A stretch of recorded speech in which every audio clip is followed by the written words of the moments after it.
Hey, what's up everybody? Zach here, the CEO of Hyper RPG, to give you a really quick reminder that if you want to affect tonight's show, you can head over to bannersagaRPG.com. Now on that webpage, you're going to see a couple different things that you can interact with. First of all, if you connect your Twitch account, then every interaction you make actually costs more points. If you're a subscriber to the channel, your vote costs us 5 extra points. If you're just a follower, it's 1 extra point just by connecting your Twitch account. Then you're going to scroll down a little bit more and you're going to click on one of the icons to represent the choice that you would like to make. This affects the overall game and what's going to happen later on, and it adjusts the morale in the studio, which changes the lighting and has an impact on what's happening live and in real time.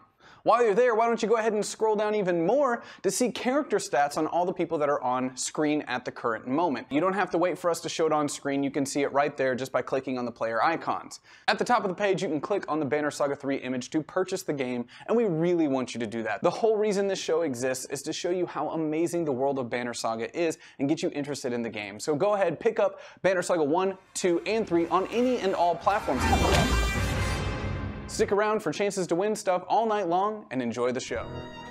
Some believe that the gods watch over us, that they tend and care for humanity as we might watch over a herd of yaks. There are others who think we're just their playthings, moved around a game board of our lives in service to their plans.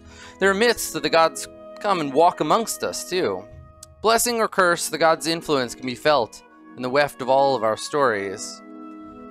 They say the old places are the most sacred, that the cities and towns we gather in belong to us, but the woods, the mountains, and the wide open plains belong to the gods, and in them we are only visitors. We fade in on the great umber shadow of the old wood, deep and mysterious, lined with narrow paths like veins in marble. Into it we go, swallowed up by leaves and stones, hopefully to emerge from the other side, and beyond that, the long haul of Grinholm. So before we set out into the wood, before I plague you with all sorts of nature problems to deal with, the caravan has a decision to make. So caravan, you know that the old wood is ancient and sacred, bequeathed, they say, to the king of Arborang by the gods themselves.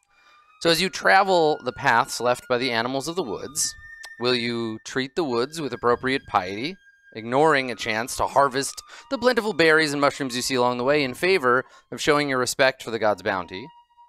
Will you search the nearby woods as you camp, taking only some of what you find? The gods gave us the woods so we would have food to eat and wood for our crafts, after all. Or do you take what you will, hunting game, feasting on the great bounty of the woods? If the gods didn't want us to feast, they wouldn't have made us so hungry. So go ahead and get over to BannerSagaRPG.com and lock in your votes there. I will be keeping an eye on you. So as for you, friends, you've dispatched your enemies. You leave behind you a trail of corpses, but also mercy. You showed mercy. Not everyone got the sword, and before you lie the old woods. So with a quick check of the caravan supplies, you know that you have 10 days of food remaining to you. The journey to Grinholm is another 14 days, so not quite enough at the current pace you've been going at. You also have been relieved of your medical supplies. Someone has stolen away with your medicine, so if anybody gets sick or injured, it's going to be a tough time getting them back on their feet. Things are not lost just yet, but they're looking a little more complicated than you'd hoped. So, entering the wood, do you want to try to push on as quickly as you can? So do you want to like ramp up the pace and thrust forth into the woods? Or do you want to go slower and try to scavenge, hunt for food, bolster your supplies as you go? What do you think? I turn it to you. Well, food is very important for surviving, and I always feel like that's a good thing to do. But yeah, the caravan would probably agree that eating. I think they would like to eat. Yes. Eating to live is important. How far away are we from our destination? 14 days. 14 days, yeah. With 10 days of food. Yes. I think we should hunt. I mean, Bjorn and I can hit the woods, maybe scrounge up a deer or some squirrels. We love squirrels. Maybe radish. Maybe some radishes. Yeah. Wild radishes. Although not as good as my homegrown radishes. Of course, of course. Yeah. Isgard, you're making faces. Do you think that's a bad idea? There are forces in these woods that we would do well to be fearful of. I'm not saying we shouldn't hunt, but perhaps we could press on during the day, and when we stop to rest, maybe send out small parties to hunt or gather supplies. But for the most part, I feel like we would be best served to move through these woods as fast as possible. Is hunting in the dark not also dangerous? It depends on the skill of the hunter, I would presume. What's your skill level? I don't have night vision or anything like that. How are bears in seeing through the dark? Bears, I believe, are daytime hunters. They are not nocturnal. So we would be better in the daytime hunting. Would it be possible to rest the caravan during the day then and travel at night? It might be wise to keep on guard during the night, so that might be a better plan.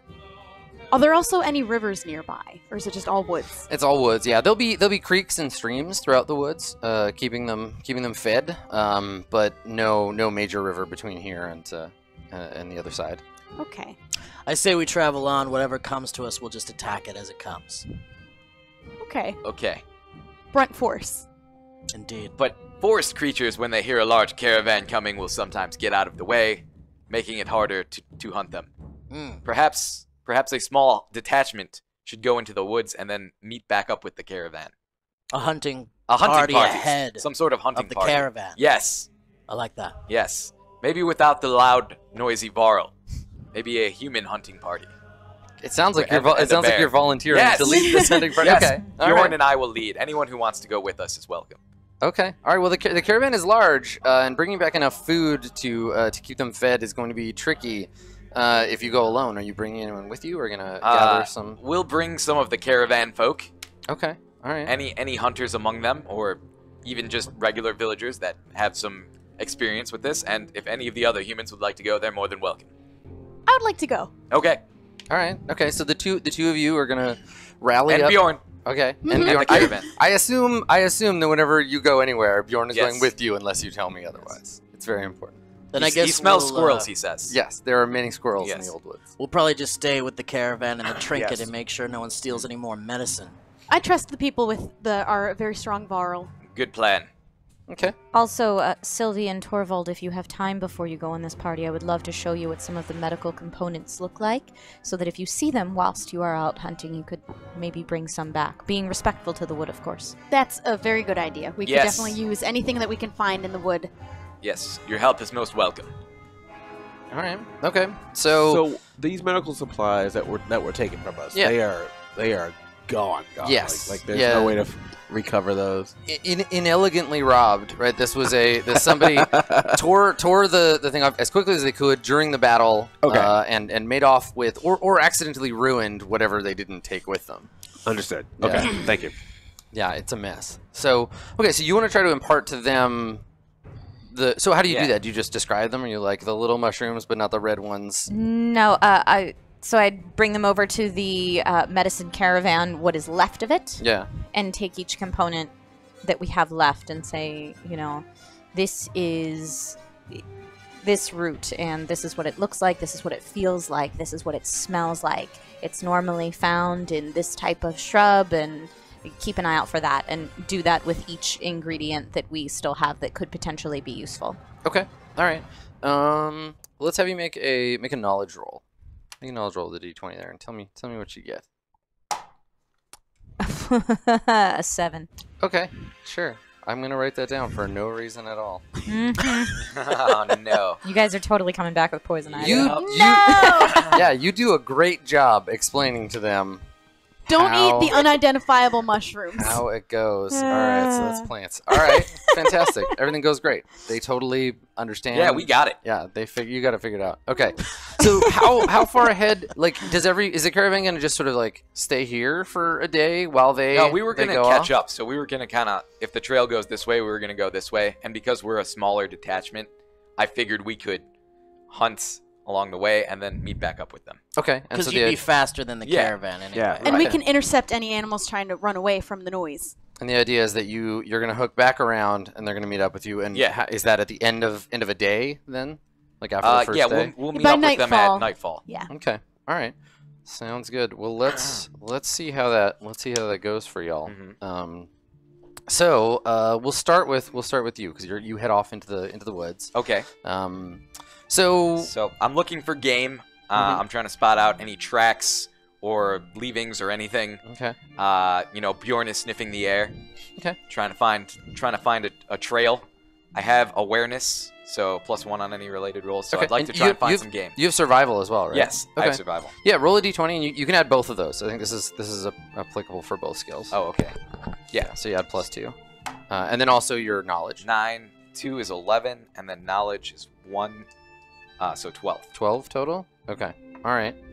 And so how are you this is not your forte, right? Like you have like heavy armor and a shield. Right. How are you contributing to this effort? Are you just trying to keep up or I'm trying to learn something. I also have a long spear if I can like maybe get a bird or a deer. So are you just taking shots at random birds as you go through the Well, I woods, think or- I'm gonna try and watch and observe because I think it'd be a useful skill to Okay. have and just be here for.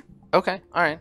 So the three of you, and the like half dozen people that you take with you, you've head out into the woods, and I think that you do find a trail. You find a trail of like maybe an elk, Right. and it seems to be a pretty big one. And you've tracked it. And I think we get that moment. We fade across to I think maybe a big fallen log, and the trees here, even early into the woods, are huge. They're enormous. Like you can't wrap your arms around them. They're very very tall. The leaves are all quite dark, and very quickly you find the place to be mottled with shadows. It's kind of hard to kind of keep track. It would be very easy to get lost in here. But you do find your way. We find the group of you kind of hunkered down over this fallen log that's slowly decomposing, and you look over and down, and you see this enormous pale brown elk grazing around some fallen trees, some vegetation, but it doesn't seem to have noticed you yet. Okay, I call for a halt, and I would like to draw my bow, and I would like to shoot at this deer. Okay. Or elk, sorry. Yeah. I shoot at the elk. Okay, sure. So let's have you make a roll. Short bow. Oh yeah, I'm rolling to see if I hit. Yeah, so roll your agility. 17 plus 3, so 20. Yeah. You definitely hit it. Nice. This thing's pretty big. Roll. What's your damage in your short bow? My damage is 1d12. Yeah, it just says 1d12. Do we have a d12? 4. Okay. All right. So it isn't quite enough to down the thing. So you hit it, and it lets out a noise of fear and pain. Bjorn roars and rushes out after it, and it runs off. Go, Bjorn! Are you going to run after it to try to keep up with follow. it? Okay. So I'll get both of you make strength rolls. Okay. 6, is that a 16? Just That's a reroll. Reroll it. Yeah, Oh, it's no. jammed in the corner. I know 16's a good number, but No, 7. okay. You're gonna roll 2. Yeah, I have no strength. 2.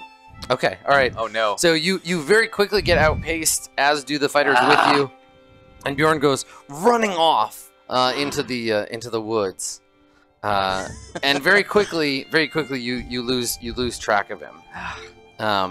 So now you'll have to track him. Okay. Do I need to roll for that? No, I think you're used to following Bjorn, and he's Yeah. not a stealthy, like he's Yeah. barreling through the woods.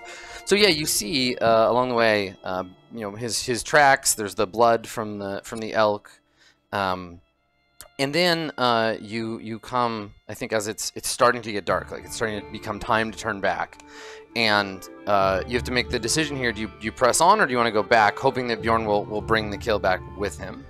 We've been hunting this thing all day. We've got to bring down this elk. We press on. Okay. All right. So it gets darker and darker. It's probably not as late as you think, but with the heavy canopy, the darkness is oppressive. And I think that you come around a corner to see you see Bjorn lying on his side, still, and he's not moving. Bjorn! I run to Bjorn to see what is wrong.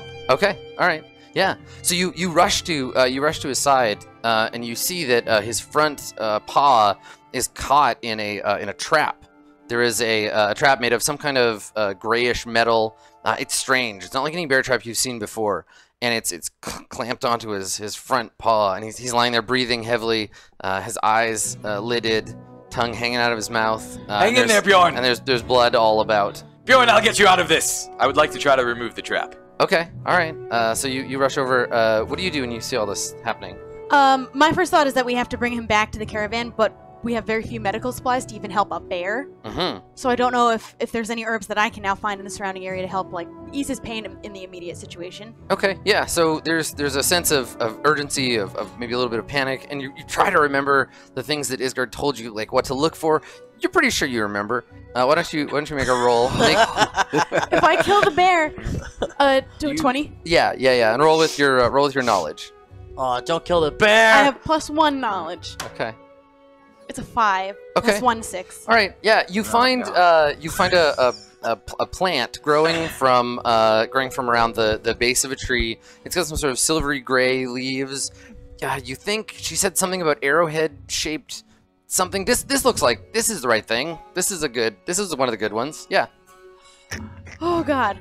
Okay, I think I found something that might help Bjorn if you wanted. Dorval, are you even hearing? Like, What? Are you even hearing her, or are you just like very? I mean, okay. I'm trying to pry the trap off. All right. I'm Okay. like, yes, if you think it will help, obviously. All right, make a strength roll. Let's see if you can. You can do 11. it. I Yeah, have 0 plus. strength. You're not strong enough. 0. No, you're struggling. No! You're struggling with it. Bjorn is whining, obviously in pain, and your feeble human arms just aren't enough to pry the trap open. Can I help him? Yeah, you want to run over and Yeah. Please help. You can see him struggling with Yes. it. Okay. All right. So you can try. Okay. But you can roll 2 d20. So grab that gold one and the green one that's in there. Roll both of those, and Okay. whichever is the better one, you keep that and add your strength to it. Okay. 17 plus 2 strength. Okay. Yeah. So you managed to pry it open. The two of you, you pry it open and set it down. And Bjorn's able to get his paw free. He tries to like run away, right? Because he's hurt. He gets up and he kind of stumbles and like slops down in the grass and just kind of like holds his paw close to him. Oh, Bjorn, what have they done to you? How are When we I going to find get who him did to the this. caravan? I don't know. Much too large to carry. We'll Yes. yes. He's enormous. We'll need to fashion a litter or something. And we have caravan people with us. We do. We might have to, I think, make our own small camp for the night and try and do what we can for Bjorn to be able to travel in the morning. I think, is my idea. Oh, okay. So we'll just camp out here then. All right. Sure. Yes. Okay. All right. So you wanna try to set a camp? Because we can't move him. But they don't know that we're not. Yeah. Okay. Yeah. But that makes sense. Yeah. Yeah. Okay. All right. So you set about making a camp. Now you're deep in the woods, so you have to set the rest of the hunters to kind of like chop away some of the brush to clear just enough space to light a fire. Okay. And it becomes eerily dark, like unusually dark, because above you, normally you'd see the moon and the stars, but with the heavy cover of the old wood, it's like sleeping in a cave.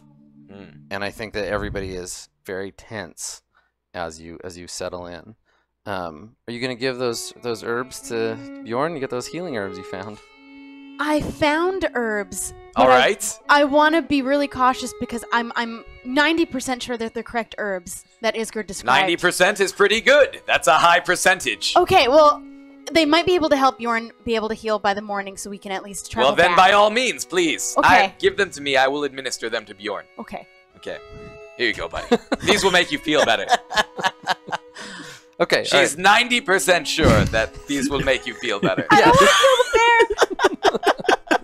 All right. So you feed Bjorn. I think Bjorn doesn't want him. Like he turns his head away and like snorts and I think he like when you come up to him, if you try to press him on it, he like growls at you. Like he bares his teeth and like growls angrily. This is strange because usually Bjorn's instincts are pretty spot on these things. We might want to trust him on it. Are you sure it's 90%? I remember her saying something about the coloring. Yeah, okay, Bjorn, don't eat these. She doesn't seem certain. I don't think it was really 90% at all. All right, so Bjorn, Bjorn's just like he's acting less like you're used to, where he's kind of your friend who happens to be a bear, and he's acting more like he keeps growling at people, and he's obviously injured and scared. Yeah. And anytime any of the other humans get anywhere near him, he acts like a wild animal, and they have to back away. And they're starting to give him looks like they don't feel safe around him, let alone out in the woods. Yes. Give Bjorn a wide berth. All right, listen. He's not feeling well. Just leave him to his own devices, please. Please. Do we still have the bear trap that he got started? Yeah.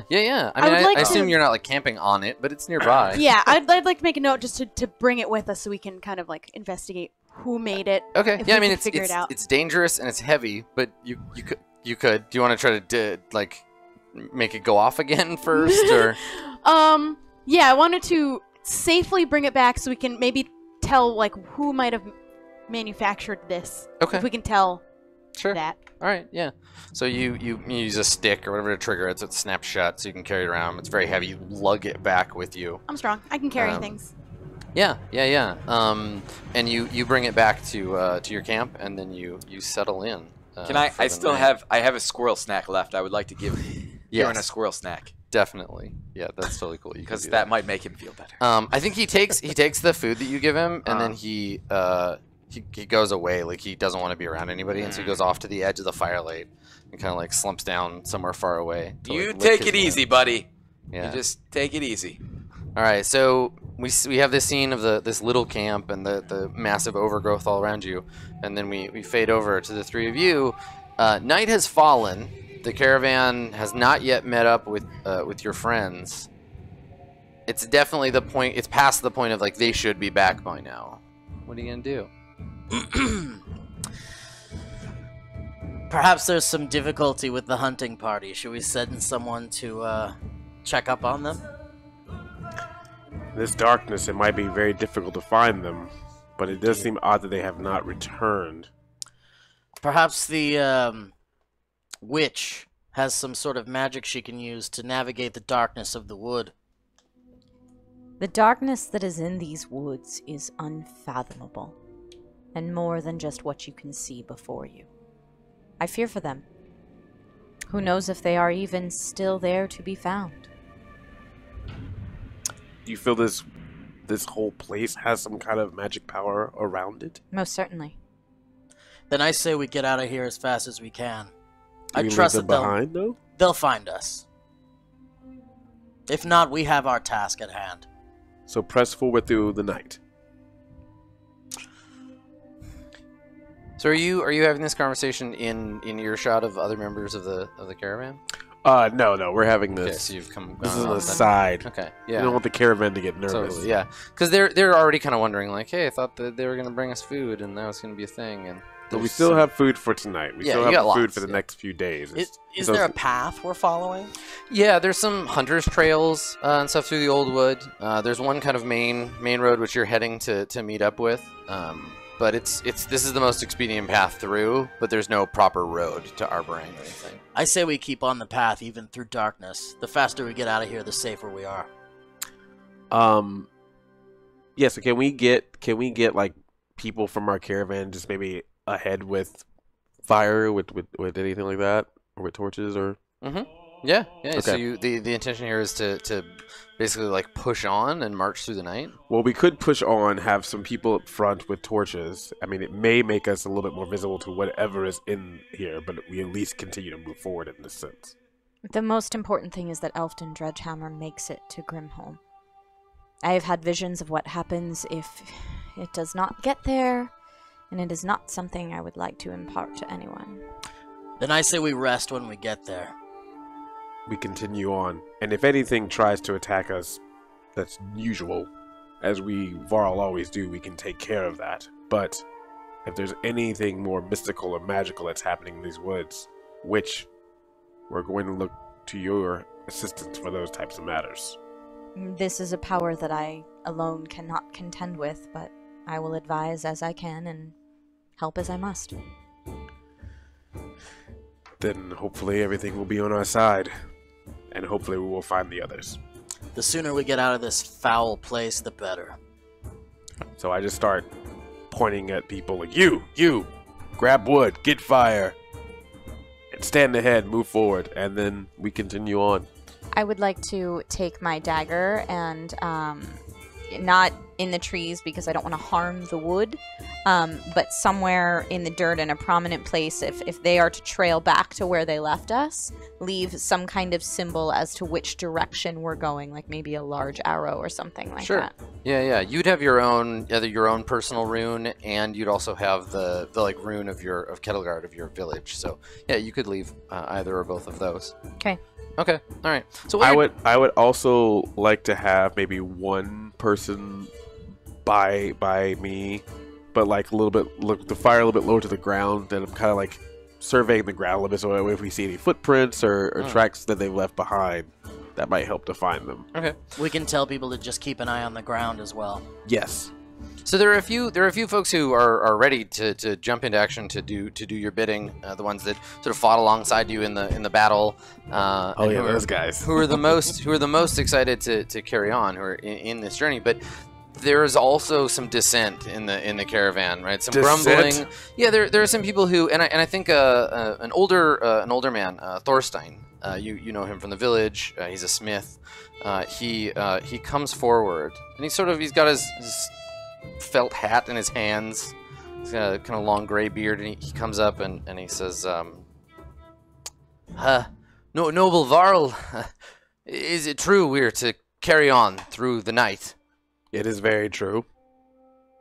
Does this concern you in some way? He nods, and he says, well, it's just that the woods, they're unnerving in the dark.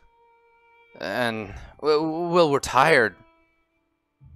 Wouldn't it be best to rest and wait until we have whatever sun can break through the trees before we carry on? You contradict yourself, Smith. You say that these woods are unnerving, and yet you want to stay in them when we should be moving forward. Choose. Do you wish to stay here in the night and continue to be this unnerving presence, or do we press on to get out of here? Well, sir, I don't mean to decide the path of the caravan. If you say press on, we'll press on, but just that, well... And you look, and there are a few others who are obviously like waiting to kind of like see like what's gonna happen. Like they're all kind of gathered around. And he says, we're just nervous is all. Well, that is why we are here, to make sure that if anything tries to attack us, we can take care of it. And we won't make any promises, but perhaps by the daylight, we can stop and rest. By then, we can have a close eye on our surroundings. But for now, it would be safer if we carried on. If our party that's left us has not returned, there's clearly something wrong in these woods. We can't be around to be next. We may lose some that are out there, but if the majority of us gets out of this part alive, that'll be good. Make an influence test. Oh, of course. 20? Yeah, d20 plus your influence. Okay. All right. 11 plus 2, 13. Okay, all right, yeah. I mean, there are some of them who only heard the, like, get out of it alive, and if someone has gone, obviously there's something bad in the woods. Like, there are people who are like, but mostly they're like, it's fine. Like, we've seen them fight before, and we have the witch and the Varl, and while they may not be the most familiar to us, fine, that's fine. And Thorstein, like, bows, and he says, of course, as you say. But if you see anything out of the ordinary, you let us know immediately. Of course. He withdraws. And, humans. And you light some torches? Well, you don't, but you have people light torches for you. And, yes, and stay for it. Press on. Okay. All right. So, you travel through the night. The caravan, moving slowly. There are several times where you have to stop. And I think that in the late hours, as you expect sort of the sun to be coming up, there's still no sign of your friends. The sun rises, and there's a strange kind of horizontal light passing through the woods, the sort of dawn light, and yeah, still no sign of them. Well, if there's an opportunity for a fight, if I go off to look for our hunting party, then perhaps maybe I should go with a couple of good men and track them down while you carry on. Do you feel up for another fight after our last battle? I'm always up for a fight, my friend. True, but I just wanted to make sure because I was very concerned for you last time. I appreciate that. I have rested enough, and now I hunger for blood. Adric, you should be careful. You are incredibly powerful, but make sure to keep that power harnessed. There is a greater purpose for you. Yes, I'll be fine. Don't worry about me. Well, I trust you. Bring our party back. Okay. I'll do my best. So you're just gonna set off alone through the I would woods? think I should bring some people who want to fight, who can fight, who have some fight in them with me. Okay, all right. Maybe so like a small group of 4, maybe? the the caravan's warriors just peeling off a little at a time, disappearing into the woods. Sure, yeah, there are a few who'll volunteer to prove their stout of heart. They're not afraid of this haunted place. So yeah, you gather them about you and you head off. Now I assume, unlike your companions, you're not trying to be like particularly stealthy. Not necessarily. I just want to carry on. So I think it's the quickest that I can get to find out wherever the hell they are would be best for my motivations, I think. Okay, all right. Let's have you make a roll. Let's see how this goes for you. I think this is gonna be a knowledge roll. That's a 6 with a 0 added to it, so it's just a 6. All right, so we see you traipse off into the woods, and we'll cut back to these fine folks. So you wake up the next day, and the sun comes up and is casting this golden light through the woods. Bjorn is still sleeping. He's sleeping off his injury, but you and the men wake up, and it looks like for them it's been a restless sleep. Lots of tossing and turning. One of the men is complaining about nightmares. What do you do? Well, it seems the hunt has failed. If Bjorn is well enough to move, I say we start heading back to the caravan. Okay. Then how do you do that? Given that, do you go back to wherever you were supposed to meet them in the first place? Yeah, we were looping around. So if the trail was going this way, we're going this way. Okay, so you want to hook back to the the trail? Yes. All right. So I attempt to wake Bjorn. Okay. Hey, buddy. Yeah. We gotta kind of roll out, buddy. He wakes, and he seems like he's doing okay. He's limping a little bit, but he's much more himself. Oh, okay. Yeah, I think he You had me worried there a little, buddy. he grumpily like headbutts you when you try to wake him up, and he rolls over and refuses to get up, and you start to be like, you maybe get a little worried, but then he wakes up, and and he follows you back into the woods to meet with your friends. Yeah. So you're gonna bring the strange gray trap with you? Yeah, I feel like if anything, it also could become an asset if we need it for anything later. Okay. Yeah. I mean, when you look at it, it's much the shape you would expect from a trap, a bear trap. So it's but holding it, it feels like a strange kind of like matte metal. It feels more like stone than metal. But if you rap on it with your knuckles, it has a sort of ringing quality to it. It seems like it's a simple mechanism. I mean, you're not a tinker or a craftsman, but it doesn't seem that complicated. But you can see that there are stains of blood, not just Bjorn's blood, but old blood on the teeth of this thing. Yeah, my hope is to bring it back, and maybe someone in our party might be able to identify where it was forged, what village might have done it, because something about it might identify with that village and their ways of forging things. Okay. Yeah. You know that it's unusual, but you can't place why. And now we know like there's other people potentially still in the forest with us. All right. So as you and your group head out, we linger in the scene a moment, and there's the campfire with a wisp of smoke, and you disappear. We can hear your voices kind of going quiet as you settle in. Now, are you trying to go stealthily, or is it just like make your way back as quick as you can? I think we're keeping an eye out for any game or berries or anything we can pull, but we're not going so stealthily that we have to move slower. Yeah, we're moving at a good clip. Just watching for more traps. Yeah, that makes sense. Okay, all right. So then we hear you. We can hear your voices, and you just get more distant. You don't try to hide. And there's like the crackling of branches and what have you. And as we linger on the scene. We can see in the underbrush behind you, in the sort of glowing light, several sets of yellow eyes watching after you. And then the scene fades. Adric, you are hopelessly lost. Just immediately, you're like, tally ho, my friends. You go out in the woods, and like it's been maybe an hour, and you have no idea where anything is. Okay. You are lost beyond recompense. What are you gonna do? Do any of my men have any tracking abilities at all? No, these are just like hotheads that followed you because they thought they were going to get in a fight. Okay. I think that we press on in the hopes that the daylight will appear at some point so that we can see any kind of discernible marks, or perhaps we'll just happen upon some sort of noise or ruckus, or I mean, obviously if there's a camp of quite a few of a hunting party, we'll hear them in some capacity at some point. Yeah. Yeah, so you're just going to pick a Just random press on, direction. yeah. Just keep on going. Assuming, pretending you aren't lost. Yeah, I think from what little we knew of the maneuver that they were taking initially, we're kind of following that kind of like heading, I guess. Mm-hmm. Okay. We're hoping to cut them off maybe where they were in that kind of movement. Yeah, you have no idea what direction that would be. Perfect. Yeah, it's All just, you know that there's trees this way, and there's trees over there. You came from an area that was rife with trees. And if you go in any direction, you'll find trees. Okay, so yeah, I guess we're just pressing on in the direction we were initially heading, and we're just like keeping our wits about us as much as we can. Okay, all right.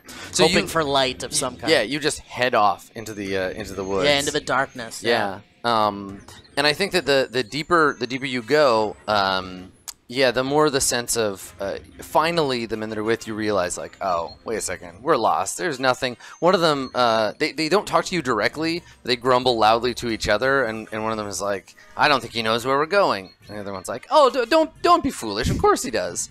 And then slowly that voice gets quieter and quieter until they're all just kind of like, this is pointless. What are we doing? Do you know the way back? No, I don't. I'm just going to be honest with you guys. I don't know where I'm going. But, you know, we're not trackers. We're warriors. So basically we're just going to go find out if our friends are in trouble or not. So we just press on. One of the fighters says to you, well, how would we know if they were in trouble? We don't know where they are. It's nothing but blasted trees in every direction. Well, we can hope for the daylight at some point. I mean, obviously, we'll see some light at some point. There's a woman, an archer in your group, and she says, and when there's light, we'll be able to see the trees all the better. Well, perhaps we can also use our ears and listen for any faint voices or yells or cries for help, perhaps. Everyone goes quiet. Anybody have any better ideas? They're listening. They're doing what you said. So they fall quiet when you say that. You can hear the sounds of the wood, right? You can hear birds chirping in the distance, and the sounds of leaves rustling. And then you start to hear another sound, a kind of low humming noise. And it's very faint, but very persistent, this kind of humming sound. Let's investigate. Something to kill, perhaps? Yeah, you want to go check it out? Yeah, let's check it out. Okay, all right. So you head in the direction of the humming noise. It's at least something to follow, I guess. Yeah, right. It's anything. It's better than walking around in circles. Okay. Sure. So yeah, there's some suspicious looks among your friends, but they agree. They're like, it's better than nothing, and they head off with you. Okay. So meanwhile, back at the caravan, have you stopped? Are you gonna eat? Are you gonna rest? Are you gonna let the caravan rest? It's daylight now. It is, yeah. I mean, as much daylight as you get in a place like this. I guess they were strong enough to press to the night. I guess we can take a small break while they feed, and we can survey what's around us. And that is smart for the good of the caravan. They need their wits about them, especially in this wood. Yes. Are you concerned at all about our brethren that have gone into the wood? Very much so. As much as us Varl warriors are indeed good in battle and combat, searching and tracking is not necessarily our best suit, but I hope for the best. It may not be physical combat that they find. What do you mean? I'm just saying there are things out there that they may have not encountered until this point in their lives. There could be mental challenges, emotional challenges, all manner of things that are not a simple strength test. Edric's gonna find a cave and he's got to fight himself in there. And it's a whole thing. Tiny green man. For nobodies. They sold you off for drinking money. Well, you seem to know have a lot of knowledge about what we could possibly be dealing with here. I just like to study the things that most people find unusual, and the wood is one of those things. How do we get out of all of this? That's what's most important. As far as I know, we continue along this path, be respectful to the wood as we go through it, and move on and hope that it lets us pass unscathed. And do you have any, I don't know, witch power to see where the rest of our party is? I have had no visions of that kind, but I am looking. Yeah, you notice the caravan, once you've kind of settled in and decided to rest a moment, many of them are still bearing those talismans that they bought or traded your supplies for earlier. Mm-hmm. Some of them are praying. You see a group of them sort of gathered around a stone, and one of them is leading the others in a prayer. They are trying to be respectful. This is good. However, I'm not in charge here, nor do I claim to be. But I don't think we should let any other of our warriors leave the caravan. Indeed. And what do you make of these trinkets that some of these people have? Do you think they hold any kind of power that they claim to possess? If they can harness the belief and the intention of the caravan to be respectful to the powers that control these woods, then it matters not if the trinkets themselves hold any power. I would like to... Is there a way to just sort of survey the area that we are in currently, since we're kind of rested, just to kind of see what's around us right now? Sure. Yeah. Make a knowledge roll. Okay. I have no knowledge, but... That's all right. You can try. 5. Okay. Yeah. I mean, it's claustrophobic for you, right? You're quite big, and these are human-sized trails, so you're getting your horns caught in the trees, having to duck all the time. The caravan is all kind of stretched thin. Like, you look back and you can't see the end of it because you can only go as wide as one wagon, maybe 2 or 3 humans.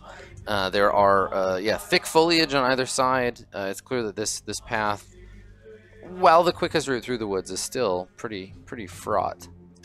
I would like to see one of these trinkets that the caravan has bought. Can I do that? Yeah, definitely. Yeah, you walk over and there's a woman, and she's holding her child. She's got a kid in her arms, and she's leading a prayer. Yes. With these other people that are around. You. And she stops, and the rest, everybody kind of like looks up at you. This item that you have, that you traded food for, I need to survey it.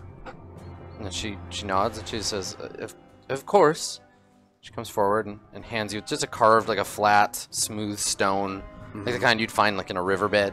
Okay. It's carved with a symbol of a sort of human figure holding a spear. You recognize it. Everyone does. It's a common depiction of Hridvalder, who's the god of hunters, wild beasts in the forest. Okay. I would like to bring this back to Isgard. Okay, yeah. And she looks after you like, hey, you're going to bring that back, right?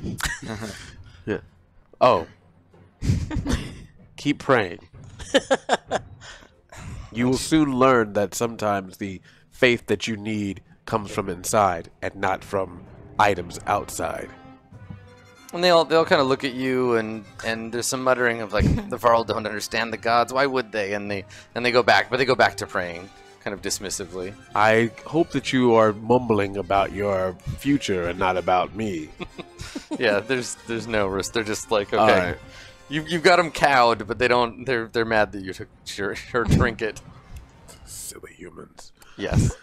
So I take this back to Isgard to survey it, because I don't know if we've ever like had a full viewing of these items. Mm-hmm.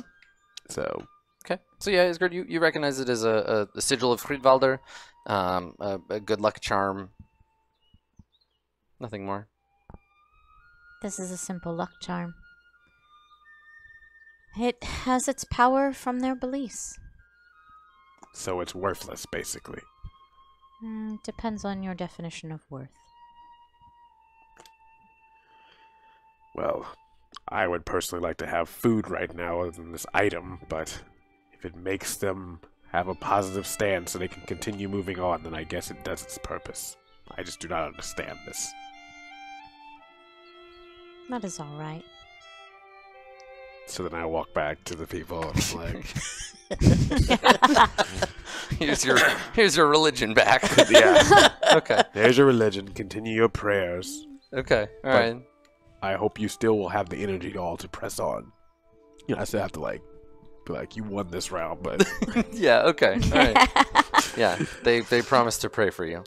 thank you. Okay. So Torvald and Sylvie. So you're making your way through the woods, and you've been going a while. It's going to take some time with poor Bjorn limping along. It's going to take some time to get back to the trail, and I think at some point you're all a little bit tired. Everybody is too kind of fatigued to be making small talk anymore. You know, before it was like, you know, talking about like, oh, what are you going to do when we get to Grinholm? Or like, oh, have you seen the Great Hall before?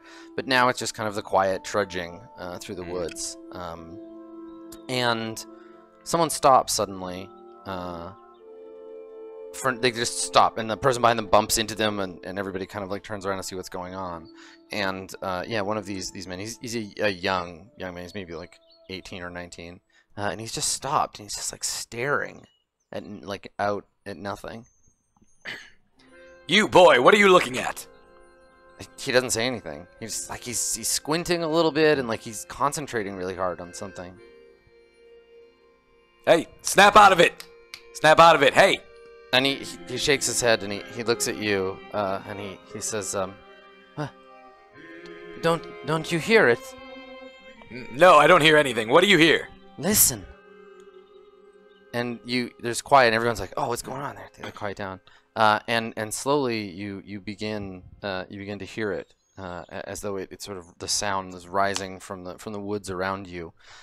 You hear first one, then another, and then a whole chorus of quiet voices singing in a language you don't understand. And at once, the air seems full of a sort of ethereal light. There are motes of dust hanging on sunbeams, and you can hear this sound.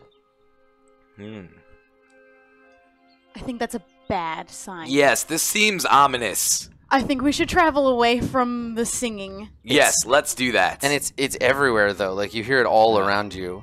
And the boy, Stig, he just starts walking off in a random direction. One of his cousins is like, hey, Stig, where are you? And the kid just like starts walking off. Well, I think we can all agree that Stig's dead. What? All right, perhaps we should go after him. I think that what we need to do is kind of focus on ignoring the music that we're hearing. I think it's putting him in a trance. Well, should we go grab him and bring him We back? should grab him, and then everyone plug your ears. Forcibly, yes. That's good advice. Yes, everyone stick something in your ears so you don't become entranced as well. So by now, you've come to this conclusion, but it's too late. They're all sort of like wandering off after Stig in this direction. But we're not in a trance. Not yet. You're not, as far as you know. You could be in a trance and not know it. Don't but give the GM any idea. Okay. All right, I suggest we plug our ears and follow them. Okay, let's try and take control of the situation before we become a part of the problem. Okay. Bye.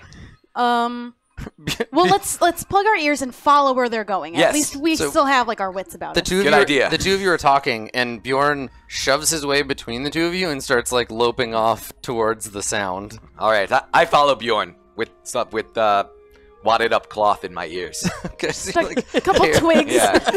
that's about. Don't put twigs in your ears. It's not. You'll die. Don't do that. You need to be able to hear later. Okay, so you like jam some cloth in your follow, because even Bjorn is moving, though like slowly because he's limping. Even though he's moving as if in a dream. And and so you follow them as they sort of stagger. And these men and women, they're moving with a sole purpose of sort of staggering forward. They have this kind of blank smile on their face, glassy eyes. They're getting their clothes like caught on trees, but they don't care. One of them drops his sword just aside and doesn't seem to notice that it's fallen from his grip. And they're just moving through the woods towards some mysterious place. So the two of you just want to like follow along carefully? Yes, we follow cautiously. Okay. Yeah, we don't want to leave them to their own doom. Sure. Yeah, that's good of you. That's kind. Okay. All right. So you follow, and as you do, the singing becomes louder and louder, and you can make out a dozen or so human voices, all singing in harmony. The song's quite, despite the twigs jammed in your ears, the song is quite beautiful. But you're able to keep your head about you, at least for the time being, as you draw closer to its source. So before you realize what it is, I'm gonna cut back to Adric. So Adric, this strange humming that you're headed towards, I think when you arrive at its source, when you reveal what it is, when you see, you come into a clearing in the woods, and you see a sword. It's sticking up out of the grass. It looks old. It's got some like moss growing on it. It's made of a strange metal that doesn't reflect light. It's sort of a matte color, gray. It's sort of like a two-pronged sword with a big long handle. There's no way this is a sword for humans. It's much. You could wield it two-handed, but it's much too large to be a sword for men. And it's just sitting out in this clearing, sticking up out of what looks like a pile of stones, maybe. And it seems to be the source of the sound. Okay. Well, I'd like to go closer to it and inspect it. Okay. All right. So you come closer. The people that are with you, they stop at the edge of the clearing, and they're too nervous to go with you. Right. Like they hang back. Like, well, this is a bad. And I think one of them says something to you. He's like, "This is a bad omen, Adric. We should turn back." What do you know of omens, human? I'd rather be lost. I've got a bad feeling. I don't know about this. Maybe this will help us find our companions in some way. I don't know. I don't know. Perhaps the humming sound could draw them to us. It's not them I'm worried about. Who knows what this thing is a beacon for? Perhaps it calls to us. For aid. I don't know what it wants, but what's your life, Varl? Go look if you wish. I'll be staying back here. And the rest of them nod, like, yeah, and some of them have drawn weapons and are looking around, like, waiting for something to happen. They're all very tense. Okay. Yeah, I'd like to get a closer look at it. Okay, all right. So you walk up, and as you get closer, you can see signs that this is the site of a battle, maybe. There are bits of, first you see some rusted bits of ring mail. You spot a grown over with moss, a human skull. There are some other larger bones you don't recognize, and then in the center, what look like scattered pieces of maybe like a statue or of stone. You see a stone hand lying in the grass, and as you reach the center, yeah, you see this enormous sword, and it's definitely like humming, like a tuning fork that's been struck. It's giving off this faint hum, and it's wrapped with a yellow cloth with a piece sort of fluttering in the breeze, and it looks like it's been thrust into the ground or dropped here. Is it possibly a Varl weapon? It's certainly not of any construction you've ever seen. You're a warrior familiar with the arms of your people and of the humans, but yeah, it definitely doesn't look like it's of Varl construction. Yeah, I think I'd like to try to wield it. What happens if I place my hands upon it? Okay. Make a knowledge roll first. D20? Yeah, add your knowledge. That's a 3. Okay, yeah. I don't think you recognize what's going on before you touch it. But you put your hand on it, and it stops vibrating. It goes quiet, and the quiet is almost more eerie than the sound, right? Like suddenly, it's totally silent here. There's no animal sounds, nothing. You just grasp the sword, and it stopped. It stopped vibrating, and now there's just this like eerie quiet in the glade. So, can I I'd like to attempt to remove it from wherever it's stuck. Yeah, it's stuck in, and you kind of like pull it up out of the earth, and yeah, it's got some crumbling bits of dirt that fall from it, and you hold it in your hand. It's heavy and enormous. and it looks well used. The edges are chipped, and yeah, it has no runes, no markings to show it's smith. In fact, the material it's made of seems more like stone than like steel. So it's possible that it's not even a weapon? I mean, it's shaped like a sword, but it's got a sort of blunted tip. The blade, you'd have to wield it with intense strength to be able to cut anything with it. So maybe I'll wrap it in something and kind of just like stick it into my whatever I hold my other sword in. Maybe I can kind of like fasten it to that some way with like some rope or something. Yeah. Tie it alongside your other sword. Yeah, I'm gonna take it with me. Okay. All right. Yeah. So as you approach your group, they're all looking at you and they back away from you like you're contagious. Right. They're not shunning you or anything, but as you return to the wood, the sounds of the wood sort of return, and they look at you like nervously. But you've done a braver thing than they were capable of. Okay, sure. Does it look like there's anything wrong with me, warriors? And they look at each other and they're like, no one's willing to jump forward and say anything. Okay. Well, then let's carry on through this wood to see if we can find our friends. And they nod nervously and follow you at a bit of a greater distance than they did before. Okay. And in the same way, as we see you leave out into the woods, we can see that the glade has been watched by those same strange yellow eyes, kind of following you. So, meanwhile, you find the source of this scene. So you come over a hillock to follow your friends, and you can see them walking down towards a pool. There's a pool of still water, and in it you can see a group of about a half dozen people. They're in the water. They are naked, and they are singing in a circle in this pond. It comes up to their waist. And as your friends move down this hill, they are shedding cloak and tunic and trousers as they walk down towards the water. I think that we should stop them from getting in the water at all costs. Well, some of them do smell pretty bad. True, but I don't trust these people that are in the water chanting in a circle. That's normally a bad sign. All right, yes. Yeah, let's try and pull them physically away from the water. Okay, so you're gonna run over and grab somebody and try to pull on them? I kind of want to intercept them and get in front of them so they can't pass me to get in the water, but I'm kind of compelled to grab the herbs that I collected that were going to be for Bjorn, because something in me feels like I remembered this herb for a reason from what Isgard was telling me, and something compels me to want to light it like sage. Okay. To try and break their trance. Okay, sure. Yeah. So you're gonna start doing that as they walk down. Okay, you're gonna try to slow them because you're focused on that task. What do you want to try to slow them down? Yeah, I'm trying to get in their way and body block them. Okay, all right. So the first one that you get in front of just kind of bumps into you, mindlessly tries to push you out of the way, making kind of annoyed sounds. Make a strength roll to see. Okay.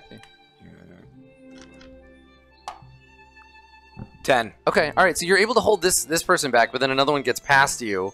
And then Bjorn comes up and pushes you out of the way with his nose. He just shoves you aside, and he limps down towards the water. He's trying to get you to stop doing what you're doing. Bjorn, where are you going, buddy? Where are you going, Bjorn? He turns and bares his teeth and growls at you. Hey, not cool, Bjorn. Stop that, Bjorn. You see a flash of purple light in his eyes. And he snarls at you, and then he turns back away and starts walking down. Yeah, he's never done that before, Sylvie. I don't know what that was about. He might be the one we want to try and break the trance of first.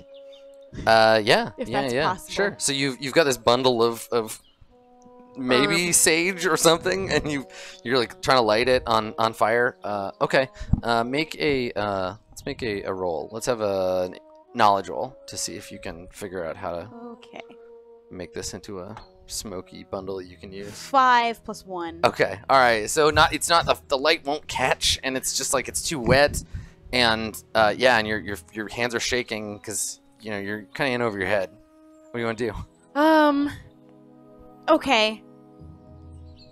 Does anyone by any chance have a torch lit already? They certainly don't. No. Okay. No. They're all like naked now and like approaching the edge of the water. And the singers who are in the water have come to the edge of the pool. And the first ones that reach it are they're placing like garlands of water lilies around their necks and like welcoming them and bringing them into the pool. You see a woman like petting Bjorn, and Bjorn's like just totally out of it. He's acting all like strange. Yeah, something's very wrong here. Yeah, I don't know if we should approach them since they can't put us in their trance. I don't know if it would be worth trying to communicate with them. Should we hang back and just observe? I'm afraid if they take too many of our people, we might not be able to get them back. I do have intimidation. I can... Oh yeah, would you like to try and tell them to let our people go? I want to try and communicate with them friendly first. I've got your back. I'll go up with them, Okay, yes. maybe there's some kind of reasoning we can do. Okay. If only I wasn't so stumbly with my fingers to light this stupid thing. Yeah. So you want to run down and like try to like get down closer and try to talk to them? Yeah. Okay. All right. So you rush to the edge, and everyone is in the water now, and some of your companions are being like bathed with pool water from an urn, and they're kind of bringing them into their like circle. I just try and shout to get their attention, like, "Hello, these are our people. May we come in peace." They don't seem to even know that you're there. They're all smiling and like, embracing their new friends. Okay. It seems to me the only option is to try our very best to break the trance, because we might have to fight them. And we'll want as many... How many of our people are not in this trance? How many stuffed their ears? Exactly 2. You and this one. Okay. Uh-oh. Okay. Is there anything else that we notice other than this pool and these people? There's no like fire or anything? No. No. All right. I don't want to get too hands-on because they're naked now. That's fair. Yeah. My best shot was lighting these herbs. Yeah. You just Would kinda you like- like to try that? Nervously No. standing at the edge, being like, "Ooh, but they're all naked. I could grab them. I don't want to wrestle the naked people. I don't. All right. They're all the way in there. Yeah. Okay. We're all in a right. predicament Yeah. now. All right. I'll draw my bow. Mhm. And I'll point it at one of the people that was in the water originally, not one of our people. Yeah. One of the Okay. naked people that was there. Yeah. I'll be like, enough games! Release our people from this trance, or I'll shoot you with my bow. They don't seem to respond. No one I notices. fire a warning shot over their head. Okay. So you draw back your bow, Uh-huh. and when you let it go, the arrow leaps from the bow, turns into a bird, and flies away. That also has never happened before. That is Yeah. also a first. There's a twinkling of light, and then suddenly your arrow is a bird, and it twitters and flies away. Right. We're definitely under some sort of spell. I Well, wish we aren't. They are. We aren't, although anything around them seems to be Yes. affected. And we don't have Isgard, which is a problem. Yeah, I feel like maybe we should get Isgard. We know nothing of magic. Do we leave them? Can we... I mean, they're just taking a bath right now. I don't know what the likelihood of us finding Isgard is the only problem, but I don't have any other... Surely they came looking for us. I mean, they would not simply press on through the night. We're their friends. They would have immediately sent out a party. They're probably on their way to us right now. Okay, I have one thing I want to attempt maybe before we leave our people with these others. They're new friends. Yeah.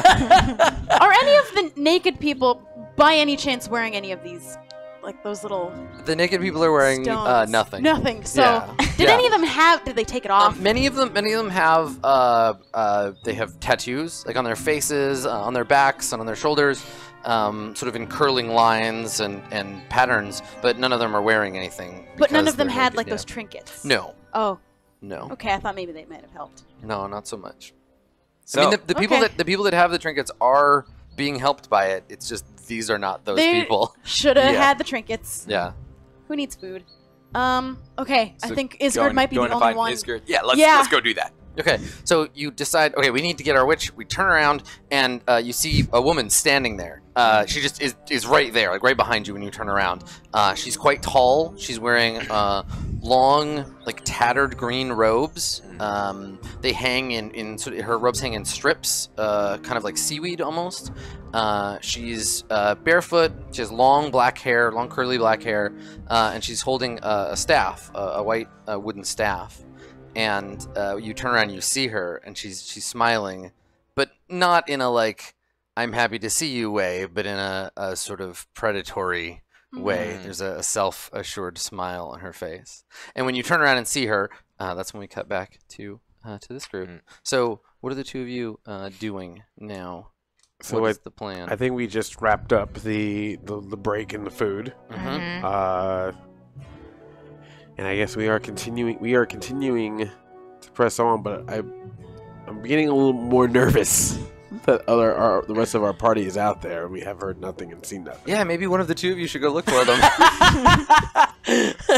No. Split more people up. No. I can continue to leave as many markings as possible so that should any of our party return alive to try to find us, they may know which direction we went, but I am losing hope at this point. I'm just going to resort to yelling out loud. Like just yelling everyone's Screaming. names. Yes, to see if there's any opportunity, any possibility that any of them can hear us. Okay, you take a deep breath and you shout one of the names of your companions. Adric! And we get the shot of the exterior of the forest and birds like flying. Adric! Yeah, startled. But the neither the forest nor your friend respond. All right. Are there any Varl traditions or way of communicating that you might be able to leave for Adric to find you at a later time? Yeah, you got that Varl GPS. You can flip on there. I can't get any bars in this wood. Is it like a horn or something? Yeah. You'd think he'd have a strong scent. Yeah, I mean, there is that Varl musk they got going on. I mean, there isn't really like, Varl are solitary creatures. Like you're not often found in groups anyway. Yes. So, yeah. No, there is no way that we can communicate from a distance. We Varl are usually not even together as much as Adric and I are. It's just since there's so few of us now, we have chosen to group together more. It is just the way. Adric will return with us, or he will continue on his own with the people that he took with him. Do you think it wise to remain here for a specific length of time to see if anyone returns before we press on, or should we simply press on? You say that sword needs to get to its destination. It must. But as much as I care for the people that are out there, it is only right for it to continue. But should possibly go at a slower pace, just in case we can see anything that could possibly be a clue to where they could be now.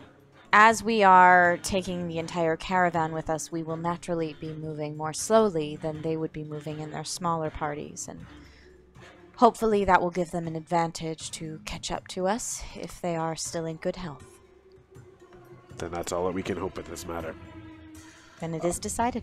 But everything is still, nothing's stolen or changed or anything. No, Everything's still the same. Things seem, you and the main group of the caravan seems to be protected from the strange business that's been affecting the others. So this is unusual. I'm more used to battle and things right in my face. This whole mystical realm that we seem to be in does not communicate with me well. All the better to get through it quickly. And I look at that circle, just like, you pray more. We're gonna need it. all right. So you gather the caravan, and the plan is to just carry on and hope that your friends will return. We're gonna keep going, but I'm just gonna keep yelling like, Yeah. Sylvie! Sylvie! Yeah. Torvald! Yeah. And so you're Bjorn! And I'm going to a random bear looks up like, That's me. I'm a bear. No. Wrong bear. That's what happened. Silly old bear. But you can eat that bear. But yes, can I hit that bear? No, Oh, no, fine. that bear is just a background element and then disappears. That bear is just there for a goof. Non-playable bears. Yeah, uninteractable. NPBs. Oh, NBBs. So I'm gonna try to take like scrap pieces of material and anything we have from the caravan that would obviously be from a caravan, not something naturally occurring in the wood, and tie it around branches and leave. sure, Continue you're to leaving leave like a markings really in the dirt, clear like. so they know that we have moved Okay. on Yeah. if they get anywhere back to the path. Yeah, so with some consternation, you press on, and the rest of the caravan is starting to think like maybe they're gone. Like, don't leave the path, or we'll get swallowed by the woods. Like, Sylvie, maybe there's like we see like a little girl who's like crying to her mother about how Sylvie is lost in the woods, and she like really looked up to her, and now our hero's dead because the woods swallowed her, and everybody's just nervous about. No one even wants to set foot off the trail, so they're all walking real slow and careful like. I'm gonna try to be like cordial, which is not usually. So I go. I see this girl crying. Yeah, and her father is like, "Hush now, girl, quiet." What is wrong with the small one? And he looks up. Nothing. She's fine. Just a child. Everyone is important in this caravan. So if one cries, I just want to know why. And he shakes his head and he says, "She's being." And this is directed at her, but like answering you, he says to her like, "She's being silly. She thinks that the ones that went off to look for food, they're gone forever. That this place is haunted. It's foolishness." So then I like take my big Varl, like. Yeah, you kneel down, so now you're just slightly taller than a human. First I look at him and it's like, you do not call your child silly. And I looked at her, you are not silly. You are strong. Many to the child, yes, you. Many adults have gone through these woods and not been able to make it, and you have. You are a survivor. Remember that. Do I need? Yeah, you can roll. Let's roll to see if you impress this little girl. 6. Okay. So she starts crying anew and hides behind her father, and he says, "Leave the parenting to those of us who can have children, Varl." Ooh. Low blow. So I just give that like. Can you like raise? Yeah, but then I just turn away. Yeah. Just, I really hope that Sylvie returns. Like, I'm not good at this Right. comforting thing. Yeah, when you say that, you're like, I hope they come back soon. We fade over to Adric. Good. Was there something else you wanted I had to one say? more question. Okay, yeah. The sound that they are hearing. So that has not. We No. can't hear any of that yet. No, you haven't heard any of that stuff. All Yeah, right, I'll just let you wanna know be sure. if that happens. Okay.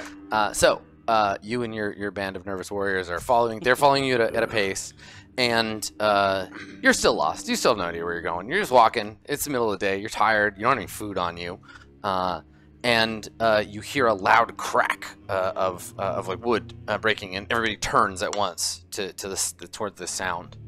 Okay. Perhaps this is a battle, men. Let's head towards the sound. They're feeling less excited about getting in a fight now than when they were when they like headed out with you earlier. But like they're like, oh, okay, and they start to follow you, and I think that you press through the woods. And are you moving quietly? Do you want to try to get a drop on? Yeah, I think whatever's we're gonna make this move noise? quietly. Yeah. All right. We'll attempt to, even as Sure. a Varl can. Yeah. Okay, so make an agility roll for me there. That's a Nice. 20, You were yeah. incredibly stealthy. Nice. All right. Maybe it's the sword. Yeah. So you're born with it. So you sneak through the underbrush. Somehow you don't break anything. You're quiet. Everyone stays quiet as well, holding their breaths almost from fear. And you come to an area where the trees sort of thin out a little bit, and ahead of you see a stump just sticking up out of the ground. It's one of these big trees, but it's been hewed off at the bottom, and there are weapons all over the ground around this stump. Spears sticking up, swords sticking out of the ground, arrows, just all discarded in a ring around this stump. And on the stump, you see, she's got her back to you, you see a woman wearing a long, tattered green, like robes, long tattered robes. She's got long black hair, and she is humming quietly to herself and like brushing her hair. Who goes there? And she looks up and she stops. And she turns and looks at you, and for a second you see a flicker of purple light in her eyes. You maybe don't notice this as much as the humans do, but she's like ethereally beautiful. Like they immediately like look at her like, whoa, this is probably the most attractive human. But you don't. They all look the same to you. You can't Right. tell. She doesn't have a beard or horns, so like you don't know how to judge these things. She's all small. Probably like gender is a confusing thing to you. You're like, I think this is one of the lady ones, but I can't.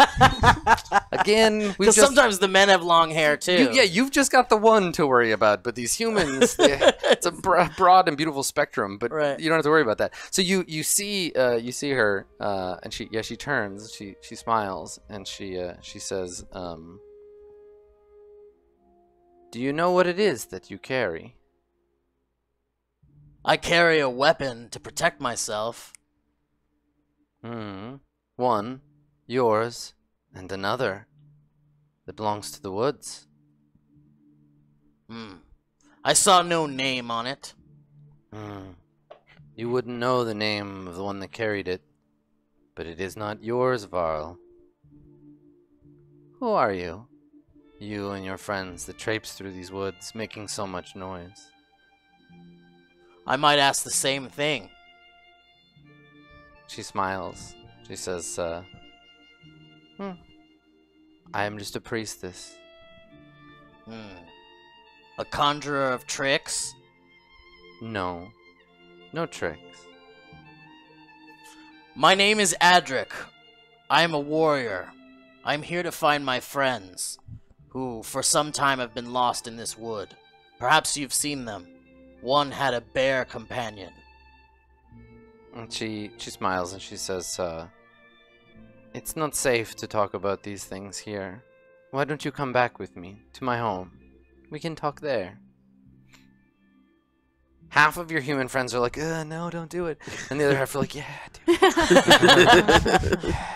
Let's go to her house. What is the difference between your home and here, out in the open? There are things listening here. I can shield us from them. And why should I trust you? I don't see that you have much choice. You could continue to wander in circles if you wish. Eventually, starvation would find you. Fine. We'll follow you. And like you don't see her stand up, but she's standing now. Like you were looking at her the whole time, and you were sure she was sitting a second ago, but now she's standing up. And she turns and she steps through the kind of ring of blades that are around this stump, and heads out, seemingly just into the woods. And eagerly, some of your companions follow. And you go with her? Yeah. Okay. We follow. Yeah. So meanwhile, back at the poolside, you've turned around and there's this woman, and she's kind of like smiling at you, like she's caught you with your hand in the cookie jar, so to speak. Do you say anything, or do you let her speak? We'll let her speak. Yeah. Okay. So you're just like quiet. Okay. She says, why don't you join your friends in the pool? Oh, you know, I already bathed this week, so I'm not really interested in that. Say, why don't you ask my friends to come out of the pool? She shakes her head and she says, it seems to me that they have made their choice. It seems to me that there was no choice. Is that not the way of things? No, I think that they've been influenced. Maybe you know something about this. You're impertinent. Are you implying something? Yes, I'm implying that you've entranced my friends. She says, I don't know anything about that. And you can see she's getting a little angry to these accusations. Yeah, what do you want to do? Is this like a creature that I'd be able to identify that's like a siren or something if I knew? As far as you can tell, she's a person. Okay. I kind of want to intimidate her for more information. Maybe kind of get her like So what do riled you up. say? You know, we aren't from these woods, but it seems that the ones who are aren't so courteous to those who come visit. We have been kind to the woods. We came here in peace just to pass through. What is your gripe with my people? She shakes her head and she says, I have no gripe with your people. You're stealing innocent men and women into your lore here. We sing the song of Asile. If your friends heard it, in their heart, they came of their own free will. Then why of their free will can they not leave? Have you asked them to? Yes. Do they seem as they wish to? We can't seem to get control of them. What would you know about that? You would control them. No, there is no controlling the hearts of men. Only gods can do that. I don't need to control the hearts of men. These men were following me by their choice before you came along. And she gestures to one of the naked men. He's a man named Tofi that you know, and he just walks up when she's like, "Come here," and he walks up, and he looks at you, and he's kind of like glassy-eyed, and she says, "Tofi, my darling," and she like brushes his cheek with the back of her hand. "You don't want to go anywhere, do you?" And he shakes his head, and he says, "No, Brynhildr, I don't." And she looks at you like, see? And what if you were to stop the singing and ask him then? She says, I'm speaking with you, not singing. They are, and I don't control them. Right, well then clearly this is all a misunderstanding. We'll just be going. And she shakes her head and she says, but you haven't allowed me to invite you home. It's getting late, and you won't reach your friends by nightfall. Please, I have food and tea. My home is just that way. And what of our friends? What will become of them? She shrugs. They are free to do as they please. And we cut down to the pool, and there's like, they're all just kind of like holding hands and singing. Naked. Nakedly. Yeah. Yeah, the pool is deep enough to keep it PG, though, so. Right. Except the dude who came out.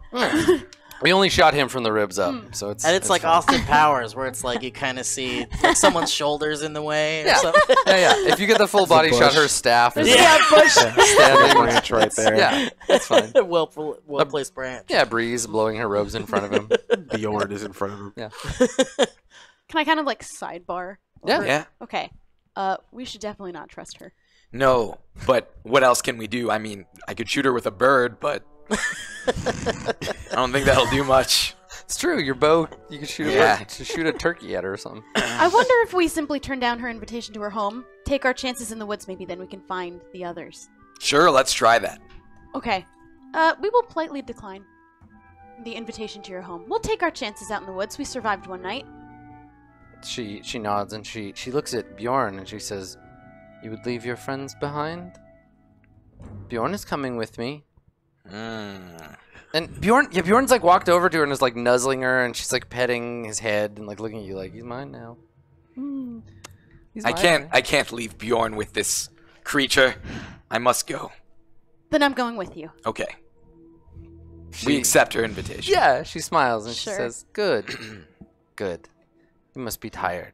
This way." And Bjorn, now you can see he's been in the pool and he's come back and he like shakes the water off and like his paw is fine, like where the trap got him, and he just kind of like lumbers off in front of her like he already knows the way.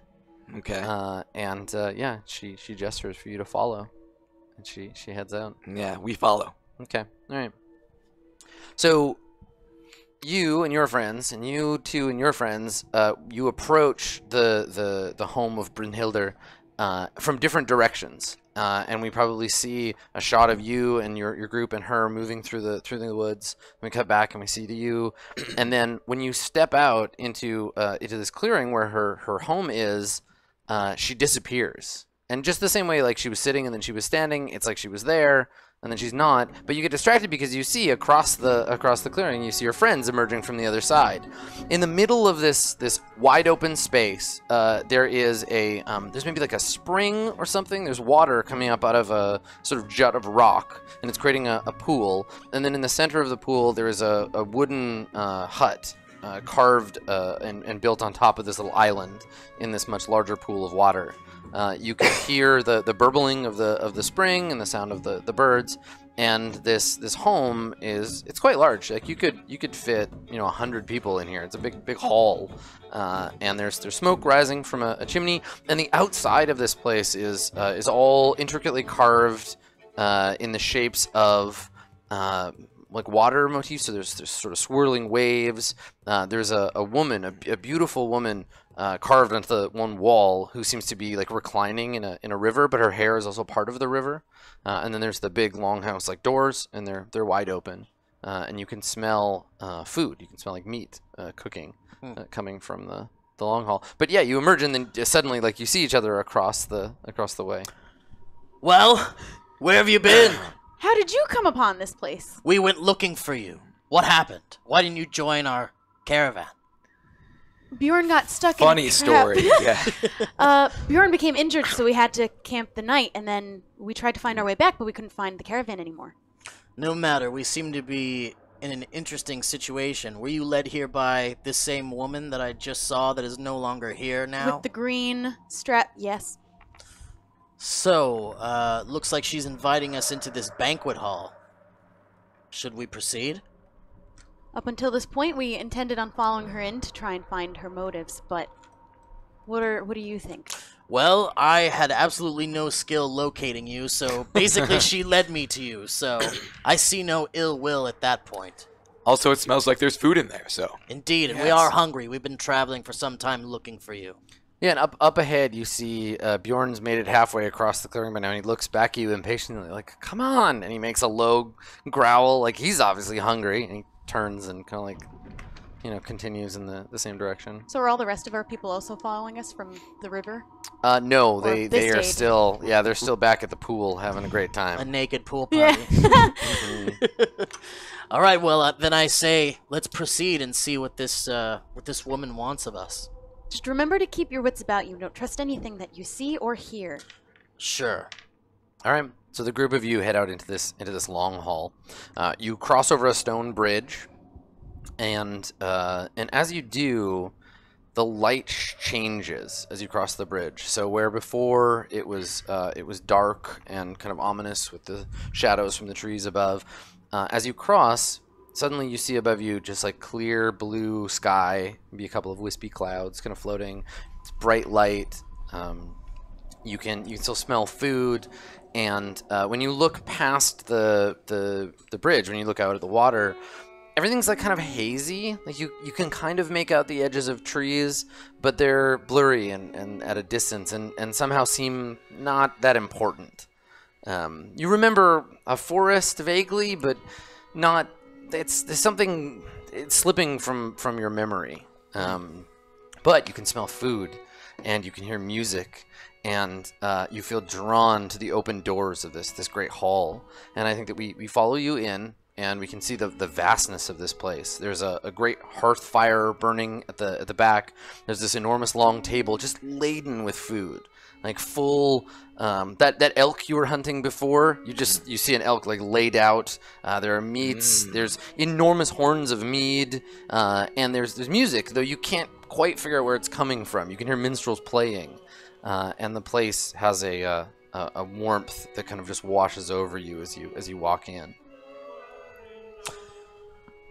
I'd say before we take any bites of this food, we should speak to the woman and find out what exactly it is that she wants. Yeah, is she anywhere to be found, or there any people? No, you seem to be alone in this room. Well, that's very unhospitable. Perhaps we should call to her. All right. Witch! Show yourself! Okay, so again, as if she were there the whole time, at the head of the table, in a great chair crafted of antlers, you see her sitting, barefoot in her robes, her tattered robes, and yeah, she's like she was there all along, and she says, "Welcome to my hall. Please sit." Eat, drink. There's more than enough for everyone. May I ask what the occasion for such a feast is? New friends. Guests. Unfortunately, I feel like we might have to decline this invitation. As it stands, we are on a mission of sorts and must return to our caravan and exit this wood promptly. And she scowls at you, and you think you hear like the rumbling of thunder outside, and she says, "That would displease me greatly. I do not wish for you to leave. I have prepared this feast for you and for your friends. Then what is it that you wish for? Only your company. Come, sit by my side."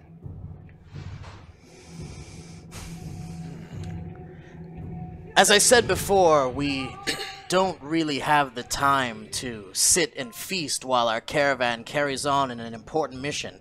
As a matter of fact, some of this food might serve them in this time of need. Perhaps you could help us locate that caravan.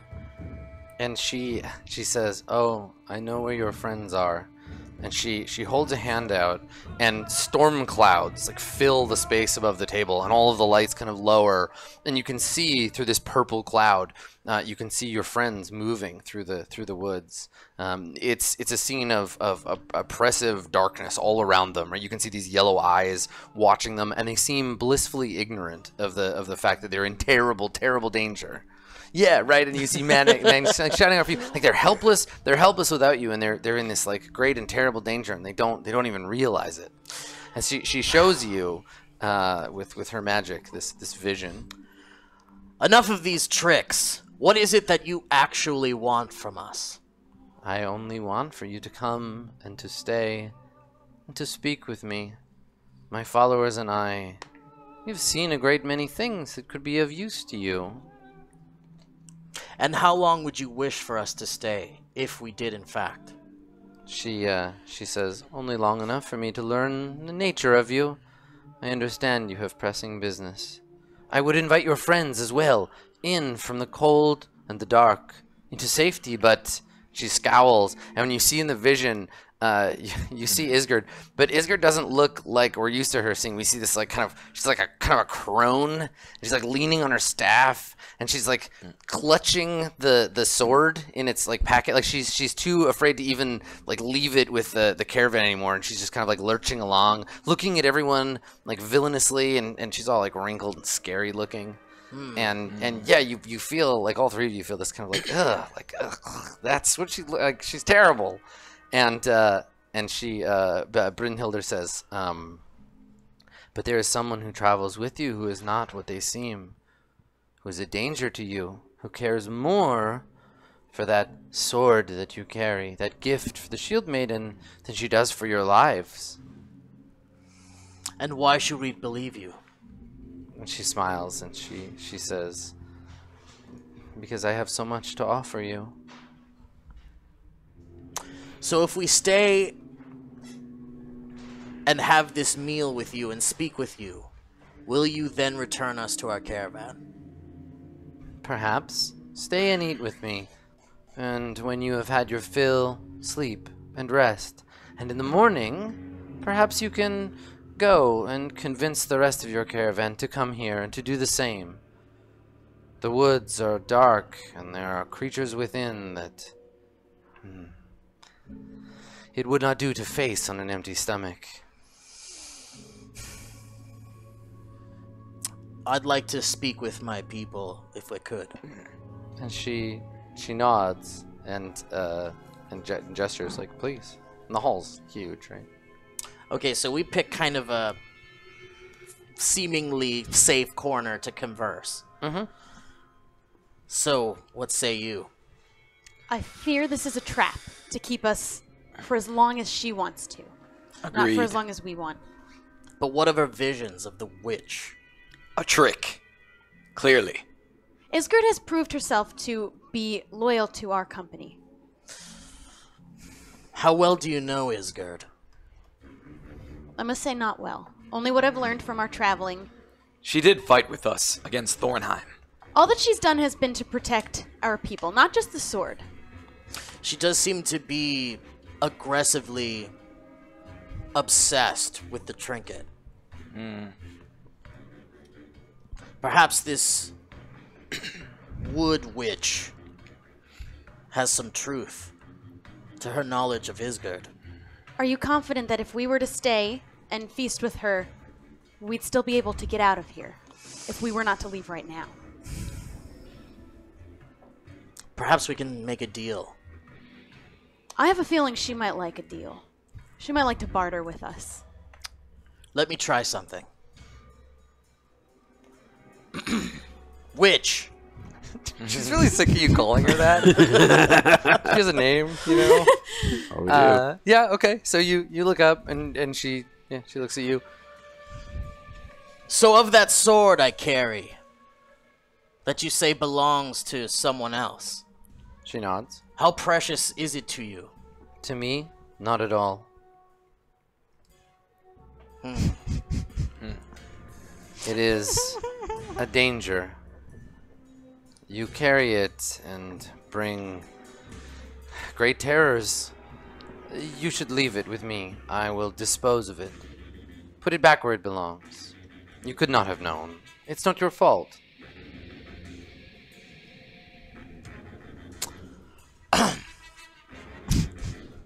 And what say I don't give it back? What say I wield it? She shakes her head. I would not do that if I were you. The sword, it calls out into what you do not want to find. Every moment you have it with you is a danger, but you are safe here. Those who seek it cannot hear its song. Not within my hall. I kind of want to attack her with my sword. Go for the head. Torvald, do you remember what happened the last time you tried to do something violent around this witch? The sword might turn into yes. like a tree or something. She has powers. She seems to be potentially afraid of this sword. Maybe She there's doesn't a little... want you to have it, for No. sure. But she also wants it. She wants to get rid of it, but she doesn't want it in the sense that we could barter for it. Yeah, I'm gonna... Okay, so I'm gonna unsheathe the sword and wield it. So you like take it out and Yeah. okay, And alright, I'm gonna hold it in your wield hands. it and So say... you immediately recognize the sword that he has is made of the same material as the trap that got Bjorn. Okay. And I'm going to threaten her with it. And I'm going to say, enough of these tricks. You're going to let me and my friends go, or I'll destroy this building. And she stares at you, and there's this kind of like flash in her eyes, and she sneers, and she says, "The creature that wielded that sword before you couldn't hurt me with it. What makes you think you can?" It's like a rumble. It's got those witch sound effects. What do you know of Varl, witch? I know plenty. Well, then you know that it is blood that I seek, not conversation. And she shakes her head and she says, "You are going to make a grave mistake if you try to harm me here in my hall." Alright, I'm going to take a swing at her. You're dooming us all. Okay, alright, you take a swing at her. Alright, so you like, Yep. swing, you take a swing. Yeah, Okay. enough of this conversation. Okay. 15 Okay. plus what? Strength? Yep. Plus 4, so 15, 16, 17, 18, 19. Alright, so you take a swing at her, the sword sweeps through her like she was smoke, and she vanishes, and in an instant, the hall and the table and everything around suddenly becomes dark. You can see there are holes in the rotted roof. The table is broken and covered in moss. The place it seems it's been abandoned for decades. It's all but falling apart. There are pools of rainwater on the ground, and suddenly it's dark and cold. And Bjorn lets out a low, mournful growl, and seems like agitated. The sword in your hands, you can feel it vibrating, and it's humming like a tuning fork that's been struck against a wall. Well, it does seem that this hall was some sort of trickery. Look at it now. There's no food or warmth here at all. I think we should get out of here as quickly as possible. Let's go. Okay. All right. Fine. So the three of you, you turn to leave. Meanwhile, back at the caravan, night has started to fall. It's starting to get dark again, and still no sign of your friends. I grow greatly concerned now. It's one thing for a few humans to go out, but for a Varl to not be able to handle this situation and come back, it just really concerns me. He would have given up and returned by now. Adric is, as I have said before, an incredibly powerful force in combat. But this may be altogether a new form of combat. All we can do is have hope that they carry on. I mean, if we go looking for them, we doom the caravan.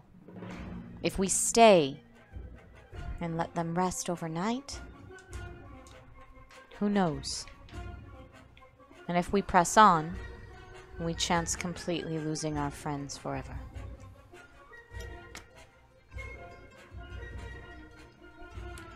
A grave situation we are in. I would like to survey again, just... Yeah, before it gets too dark to see anything. Yes. Yeah, okay.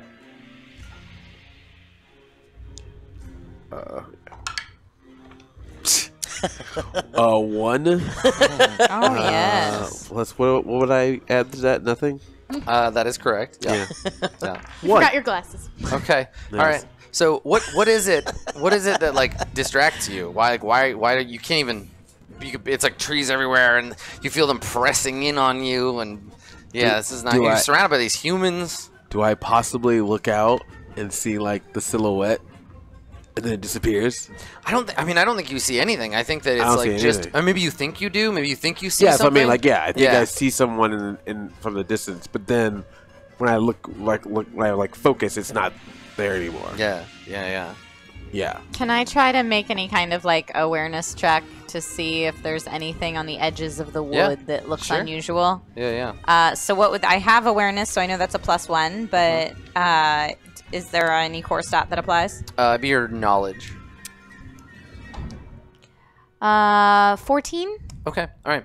So you cast a look around, and you can see Magnus is having a hard time, and then that's when you see her. So the twilight has come on. It's dark. She has the sun behind her, so you just see her silhouette at first, and she's bare feet, long torn robes, the curving staff. And her hair is like almost floating, like she's underwater. So she's got this kind of like shot underwater quality, and you just see her standing in the path in front of you with sort of flickering purple in her eyes. Would I have any prior knowledge of who this might be or what type of magic she might be using? Maybe you can roll. Okay. You can roll. Roll your knowledge. You get a good look at her. 12. 12. Okay, I mean she's like a Valka or a witch or something. Okay. You're not sure. There's definitely like magic at play here, but she does appear to be human, right? Like she's not, and she's just staring at you, like, and maybe no one else sees her. Maybe you just see Isgard just like looking at nothing. Which one are you staring at? I'm reaching my arm back without, like, towards Magnus's voice without moving my gaze. There is someone here with power I do not understand. And she does not seem kindly. I see no one here. So when you say that, I see no one here. You hear a woman's voice next to you, say, "Magnus," and you turn, and you don't see her anymore. Now you do, and you see this witch, and she just like reaches up and touches your arm, and I need you to make a willpower roll. Shoot. Yeah, Okay. make a willpower roll. 7 + 1, 8. Okay, all right. So you don't see her, but you do see Magnus's eyes like flash purple for a moment, and Magnus, now you see Isgard as looking like wizened and scary, and like you know that she's the one. She's why you're lost in the woods. She's been picking off your friends one at a time. Do I recognize it as Isgard, or do I think it's something else? It's definitely Isgard, but like you're finally seeing her for the first time. Oh, okay. Witch. I'm seeing you in a completely different light, and I'm not trusting you. You are overtaken by some sort of spell. I need you to trust me. This is what you've wanted all this time. I For us have to spread apart, for us to separate, so that you can have this sword for yourself. That's why you've always been caring about it more than the people in this caravan. And now others are lost because of your greed for this weapon. I have lived by your side in Kettleguard for years. I have fought by your side this entire journey. Why would you doubt my motives? I do not trust you, witch. I do not trust this magic. I do not trust this wood. This all could be a conjuring of yours.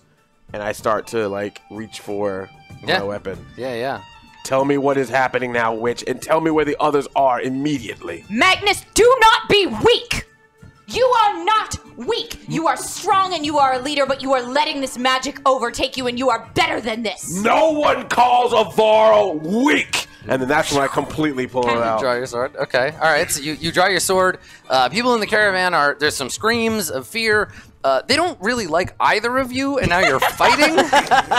And so they're like, "Oh God, where are the humans? Like, where is Sylvie? Sylvie would not let this happen. We like her. She's great. But now this jerk and that scary lady are fighting. So everyone's terrified."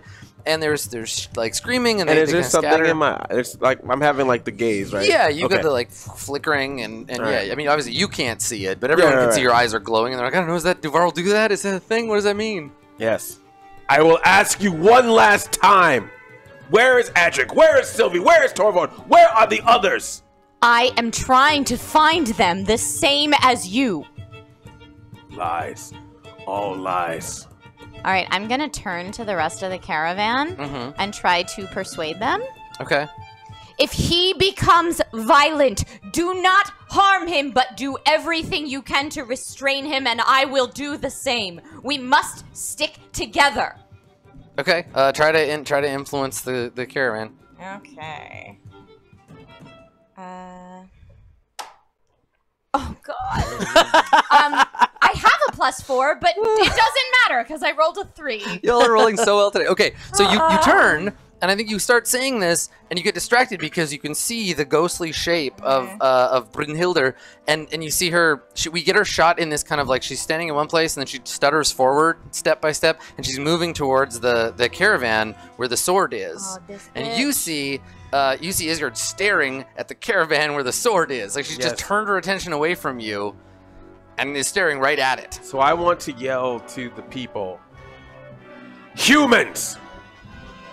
I know that you may not trust a Varl, but you can trust one more than a witch. She has misled us and led us astray, and now others are lost because of her guidance. I say we move on without her and get this sword away from her, because it clearly is what is most important to her. You keep her back. I will grab the sword, and I'm going right towards where the sword is. Okay, and you want to try to rally the people to like keep her back? Yes. Okay, yeah, go ahead and roll influence.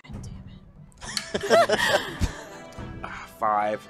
Okay, neither of you are able to just convince. scared of they're all scared of of all us. of you. So they've all backed away. That's fine. The card is. If you do not do it, then I will move you out of the way as well. And I just start just throwing I'm people. pushing aside. people. Whatever. Yeah. They're terrified. They can't run fast enough. You just knock them aside. So he's like barreling towards the sword. Isgard, what are you gonna do? Oh, damn it. Well, I don't want to kill him. This is very exciting. This took a turn. I'm glad we're not here. Yeah. Although we're not in a great place either. I'm going to run toward a different part of the caravan. Okay. As if that's where the sword is. Well, so here's the thing. Everybody knows you know where the caravan the sword is, and he knows which one it's in. She is moving closer to it. He can't see her, but she's like right near there. So you would have to go and stop her from taking it. She's going to get it. Yeah, she's walking towards it. Oh man. And then I'm also heading. And you're barreling. You're much closer. Yeah. But if you run for it, you could probably grab it before she gets it or he gets to it. What do you want to do? You have to stop her.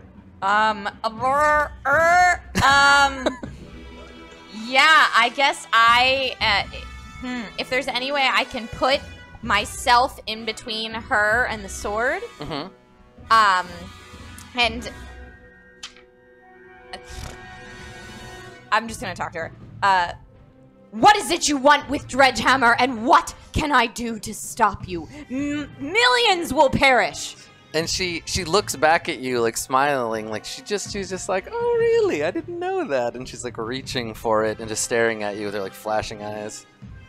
If I have to sacrifice myself, then I must, and I'm gonna ride the lightning. Okay, so you wanna, like, teleport over there with your lightning power? Yeah. Okay. Yeah, I mean, you can, you're fast, you got the magic, you can get over there and grab it. You'll have to physically, like, take it from her, because she's putting her hands on it. But you wanna do that? My intention is to hurt her. Okay, alright, sure. So let's see, how does, you're gonna deal her some damage? Yeah, and maybe hit the material of the wagon at the same time. Oh, okay. So you're just gonna turn into a lightning bolt and hit the wagon, and just just cause all right. So there's massive distraction. Yeah, perfect. So there's a flash of lightning.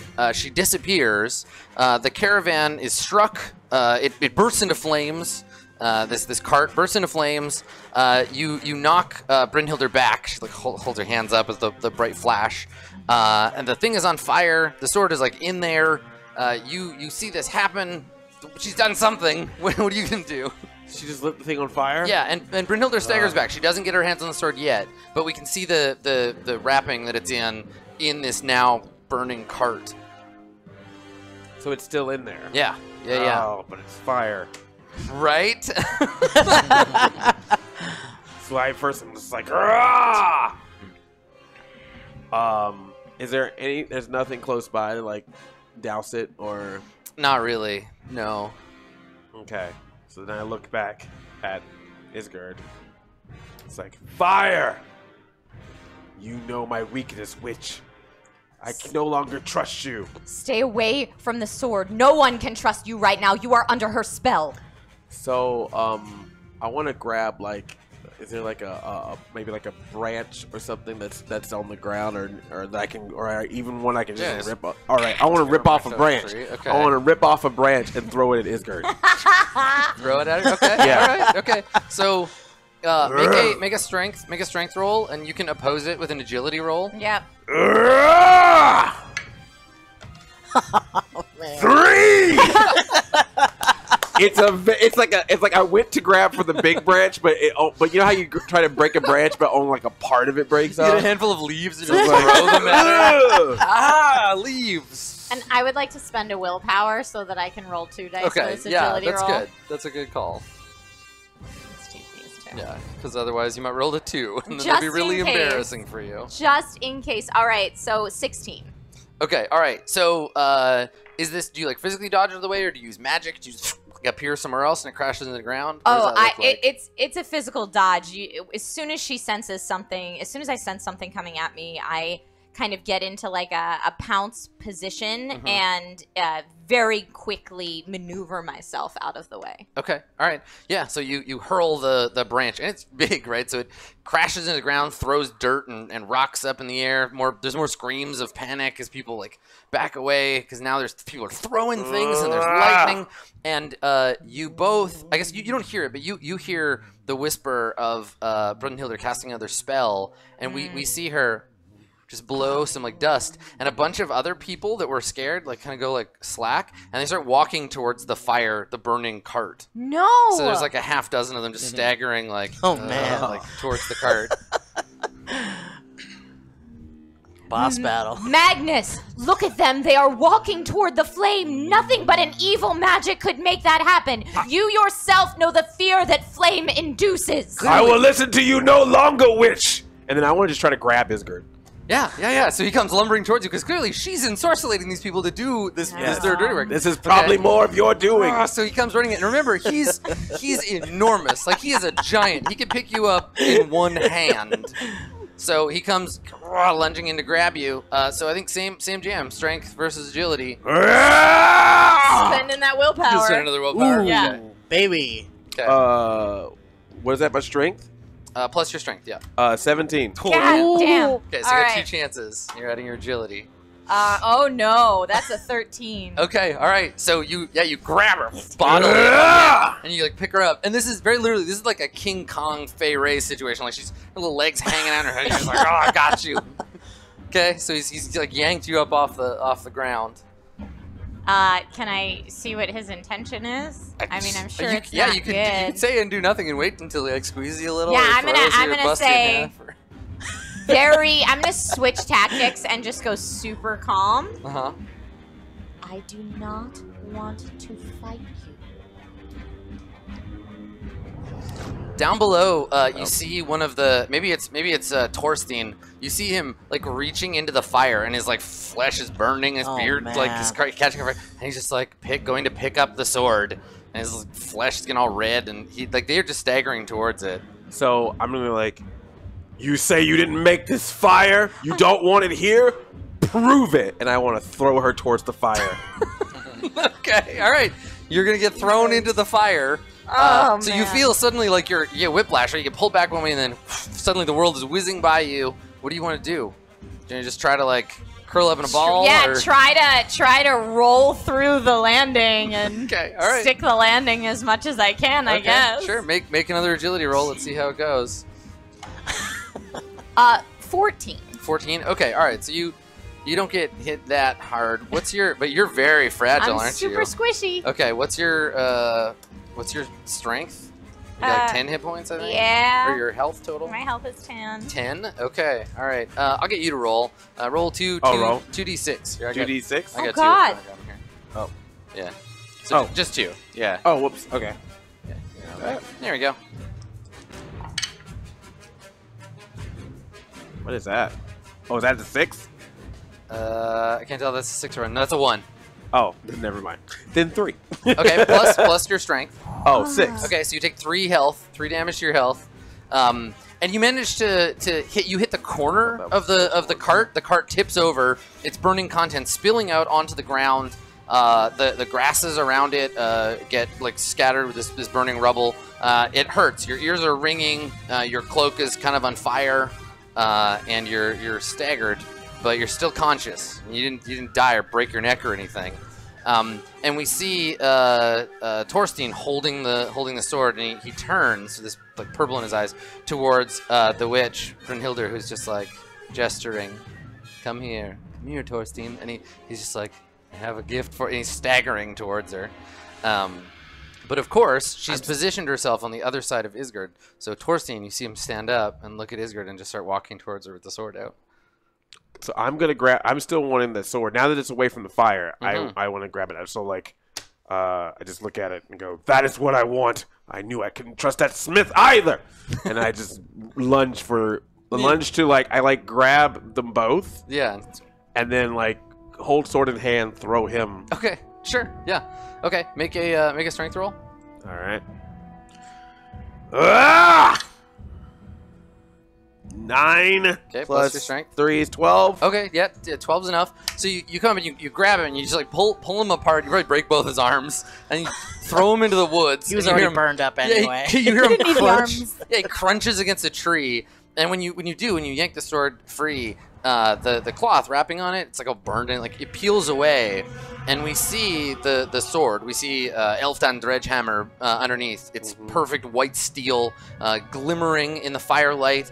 And when you do, it immediately emits this perfect loud bell tone. So you all hear this. It immediately breaks the spell that you're under. Oh. It rings out, and there's a flash of light that illuminates around you. And you see, gathered on either side of the caravan, dozens of these statue-looking creatures, these intricate stone-looking creatures that are lurking in the edge. Their yellow eyes glowing in their stony faces. But they cannot see them. No, everyone does. The light illuminates, and you all see this. So the three of you who ran out into the woods, you see suddenly off to one side a bright white flash.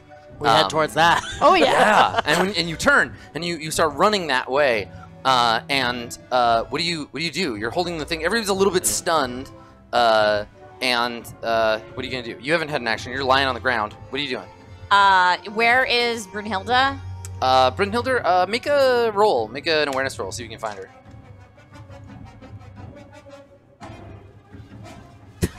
Nat 1. Nice. Okay. I'm doing great. All right. So You're like me last round. So you go, well, you go looking for her. You're like, where is she? And then suddenly she's like on top of you. Of course. And she's got her hands around your neck, and she's trying to strangle you. What are you gonna do? I'm gonna ride the lightning this bitch. Okay. All right. You're blowing through your willpower. All right. That's all right. Do Let's it. see. I got it. I get it back once a round. You get it back once a session. So let's Oh roll. no, dark energy at the end of each Yes, of your turns. that's right. You get one back every one. round. So I'm doing all right. So she's gonna try to like slam your head against a rock and knock you out. Let's see if you're fast enough to lightning out of here. So roll agility. I'm gonna roll. I'll roll first. I got a 15. Okay, I'm gonna spend a willpower for that agility Spend roll. Another one. Okay. Thank God I did. 15. Okay, we're tied. You gotta roll again. God, doing it again. You spend another willpower? Yeah. Wow, burning through willpower. I got a 19 this time. God damn it! I got a 19 as well. Wow. All right. Haha, Brynhilder. This battle rocks. All right, again. Again. Okay. I got a 1. I got a 21. Okay. All right. So you beat her on the I the just third spent attempt. so much I'm willpower. on the edge of my seat over So here. the three of sweating. you, the three of you. So there's this bright flash. Then you hear a crash of thunder, and there's a strike of lightning. You see purple lightning, and you flash out away from her, and she like stumbles forward and hisses at you. She's gonna take some damage, right? How much damage did your red lightning do? So what I have left at this point is 6. 6. So okay. she'll take 6. All right. So there's a scream of pain and rage. So while they're and so she's like standing up, and then what are you gonna do? So how many of the stone beasts do we see? A lot, like dozens. Oh, like they're just waiting at the edge to like ambush you, and they all have. You see some of them holding these 2-pronged swords, like we've seen Adric carrying around. And they seem like they're just waiting for something to break so they can like lunge at you. Oh well, seeing as there are a bunch of them, and I have a new weapon in my hand, I feel like that's a good way of just like slicing through a bunch of these. You just want to like throw yourself into them. Yeah, just bring the fight to them. Yeah, so I want to do like, is there a specific number or is it just a bunch? There are enough that you will not be able to single-handedly defeat all of them by yourself, unless this is a like fly you fools situation. Okay. Well, I will yell to the people, hide, run. This is not safe here. And I want to do like maybe like I want to do 3 slashes to see with each one how much I hit. So you just wade into them, Yeah, swinging just like, your sword. and Okay. and see how good it is. Okay. Yeah. So they don't respond. There's no shout. They don't even seem to have mouths. As you throw yourself into them, some of them bring up shields and they start to fight back. They seem to recoil from Dredgehammer for some reason. And yeah, you start cutting into them. You start severing stony limbs and just like hacking into them. Oh, nice. Yeah, at this point, like some of the humans start to run and they get knocked down by, some of them have slings, and so they're flinging these exploding sling bullets into the crowd, and people are getting knocked down and killed. Anyone that flees into the wall of creatures that are on either side of you is cut down, and it's just chaos. And the three of you, you're getting closer and closer. You hear the sounds of battle. You hear Magnus shouting, and I think this is when you spot some of these creatures that are lurking in the woods. The stone creatures? Yeah, you can see them looking at you. And the two of you notice they barely see you, but they definitely are paying attention to Adric, right? They turn and like look at him, sort of this baleful look. Well, I definitely want to fight them. Yeah. Okay. Yeah. So you want with the humming sword, basically. Okay. Yeah. All right. So you want to stop and then let these two and Bjorn run ahead? Yeah, maybe I'd say continue following where the light came from, and I'll fight these guys off so they don't follow you guys. Okay. All right. So you stay, and they just like pile on you. Okay. They start coming at you with sword and shield, and you the same. Where are you two going? You're gonna just like keep running? Okay, we'll keep running. You got some water? You want some water over there? Can we get him some water? Lost my voice. Oh no! That's all right. The witch took it. Is there like a split screen of me and Adric because we're Yeah. Yeah. And how does my sword fight work against them pretty well, or is it just kind of like it works as well as your my own own sword? sword? Yeah, Okay. maybe not as well, but there's something like they're fighting like your use of this weapon is like abhorrent to them. They fight you with a fervor that they're not fighting Magnus with. There's something that like angers them or something about you having this weapon. Okay. So the two of you rush to the caravan, and it's chaos, right? People are running around screaming. There's corpses. You see Torstein's broken body, like he got thrown into a tree. He's all like bent over backwards. And burnt that too. too. His face is burnt. And like you see these white arcs of light across the way from you as Magnus with this sword, and it's much smaller. It's like a human two-handed sword. So for you, it's like a big dagger, and you're just cutting into these things. And you can hear as he swings it this like ethereal singing that it does, that the song of the sword as he cuts through his enemies. But you come in here and everything is just nuts. And I think we see Isgard and you see the other witch, and they're both doing the like shooting lightning at each other thing. What are you gonna do? I don't know that I want to get involved in a witch fight. Yeah, there's like there's I don't know. Don't bring a sword to a witch fight. Yeah, right? I didn't bring my wand. Yeah. I kind of want to use one of my like class abilities here, Yeah, though. okay. What do you want to use? I kind of want to get my own group of them and use shield smash. Yeah. But make sure none of like my friends are around. Okay, so you want to join the battle too? You want to like get everybody to come in and Yeah. fight? Okay. Well, so from here, the best fight to join, because these other creatures, they're just kind of opportunistically like picking people off as they run. Right. So the best fight here, you can either like try to rally the fighters to you and like set up a shield wall and try to push them back, or you can go and help Magnus, who is he's doing good, but there's a lot of them, and they're getting in on him. Okay, I'm gonna help Magnus. Okay, so you run to Magnus's side? Yeah. Okay, yeah. So we see in the foreground of your show, so you run past and we see like one of these stone creatures cut someone down, and they like reach out to you like and they get sliced down. And people are getting killed by these monsters, but you're fighting, and I think that the two of you are like slowly making your way towards each other in the battle as these things are like piling on around you, and they fight like remorselessly. They don't stop, they don't slow down, and then suddenly this little shield maiden bursts through the crowd. And I think let's have you roll to see if you can like shove your way forward to get in there. So roll plus your strength. Okay. Yeah, d20 plus your strength. 18. Nice. Okay. Yeah. No problem. So yeah, there's suddenly two of them, and they go flying, and you just see the shield behind which is Sylvie, and then you emerge, and you can hear Adric shouting, and you can hear the familiar sounds. You know what it sounds like when Adric's in a fight. You can hear him at a distance through this crowd. I knew you would all show up for a battle. We can't let you fight them alone. Spoken like a true leader. And then I want to put my palm out and have Sylvie jump in it, and then I'm gonna like throw her up to where she like slices one of the people, like the head of one of the stone warriors. Yeah, because some of these are like Varl size. Some of the ones at the back, like they're staggered. So I throw her up so she can slice one head, and then come down and then like land on it with my shield. Yeah, with the shield. And then I'm going to push that head with her on it so that she can, like, slice the legs of the others until they get them, like, lose their footing. That way I can come in and slam on top of their head. You have a thing for That's the a heads. combo. Yeah, I like that. I want to combo it up. Okay. Varls like to go for the head. Okay. Yeah, it Great. seems like it. It's the instant death. It's a quick kill. It's Yeah. a quick kill. Yeah, so the two of you meet up in battle, and you pick her up and throw her into the fray. I'm into it. Yeah, cool. Okay, so let's see how that goes. Why don't you roll your strength? Oh, I don't. I just get to do that.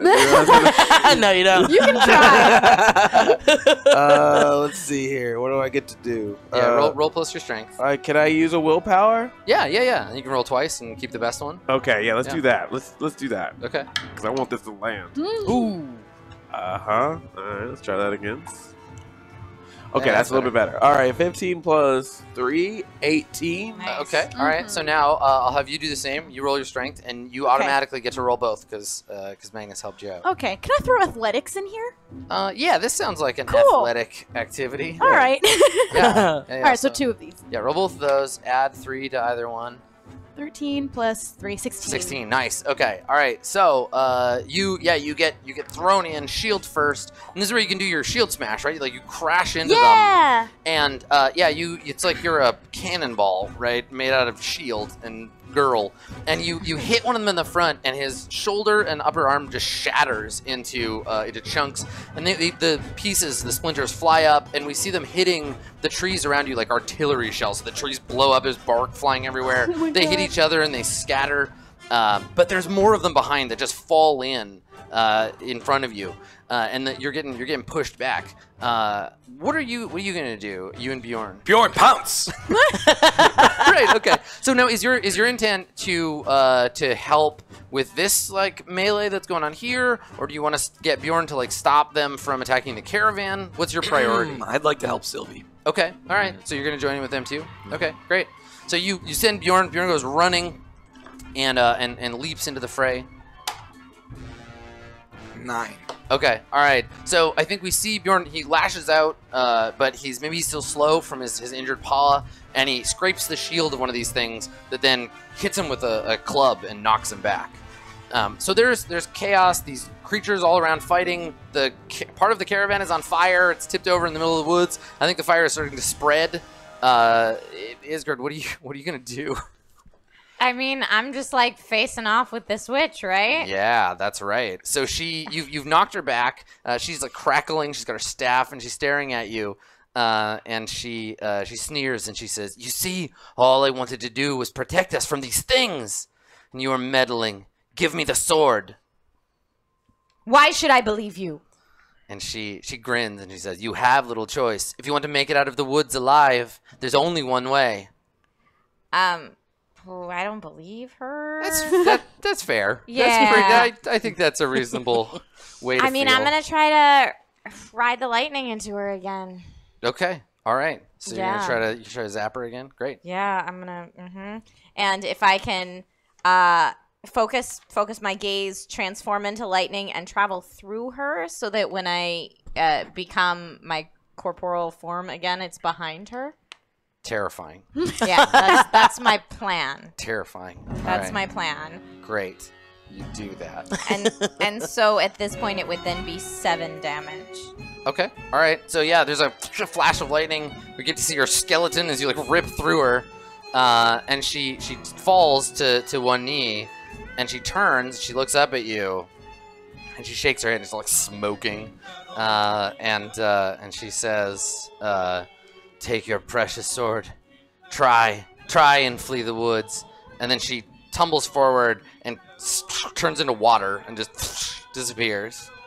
And then that's when, for you, the sharp relief, like you don't have this person in front of you focusing your attention. You look around, and there's just like bodies, and you see your friends fighting, and this is very bad. There are so many of these things. Adric, you are expert at fighting lots of things at once, right? Yeah, you I have a warrior, move here too, heavy impact that I'd like to use if I could. Yeah. So for you, everybody else is like fighting for their lives, but like you work best when you have a bunch of people trying to kill you. Yeah, and course. so when we see you, what does that look like? I think it's just like tons of these things on top of me, and I'm just like trying to get them off and like slicing them up as they keep coming, but it seems endless at that point. Yeah, they're just piling on, and like you can feel your reserves of energy starting to get low. Like you can keep fighting, but not forever. And there's so many of them, and they don't seem to feel pain. And you're killing them off, but they don't stop. Right. Yeah. I wonder if maybe the sword has something to do with their attack, perhaps, and maybe getting rid of it. Maybe throwing it deep into the woods. Maybe they'll like chase after it or something. Yeah, like, do you want to try? Yeah, why not? I mean, my sword's more powerful than that anyway, I think. Okay. Yeah. So, yeah, I'd like to, because I mean, I don't see a stop of these things, and since it seems like they're concentrating on me at this point. So yeah, I just want to throw it as far deep into the woods Okay. as I can. Yeah, make a strength roll to hurl this sword as far as I can get it. Ooh, all right. 1 plus 4. That's a 5. All right, so you three are fighting, and there's a clearing path where we see Adric take this big swing and knock a bunch of them back. The fury on his face is clear from even this distance, and he goes back and he looks like he's gonna throw the sword, and then you get stabbed in the stomach. One of these things like slides the sword at you, and you see him grab, and there's blood, and you stumble to one knee. And then they jump on him, right? He disappears under a pile, and they're just like hitting him with clubs, and he all but disappears under this like pile. And for you, the whole world is just being pummeled with clubs, like stone batons, just like hitting your bones. Oh man, it's not good. No. What are you gonna do? You see that he's in dire need, but also like everybody's dying in the caravan. These things they're flinging stones at anyone who tries to run. You see one of them like picking up a dead human and like throwing him aside. It's bad. They're here for our sword, right? Like that's apparently their fixation. Who even knows what they want? They're just messing everything up. They're just killing people, and it's bad. And they're screaming, and somebody's like, "Help me!" And then they're dead. And if I were to run and grab that sword and just take off into the woods with it, Magnus is fighting with it right now. Okay, he's got it. I think that's their fixation. If I can take it and just book it into the woods, they'll all follow me, and the caravan can kind of regroup, and I'll just make a run for the end of the woods. Isgard does not seem convinced. Oh no. Also, she doesn't want you to run off alone with a sword, I think. True. I mean, maybe Isgard, you see Sylvie, firelight flickering on her face, looking around, like trying to figure out what to do.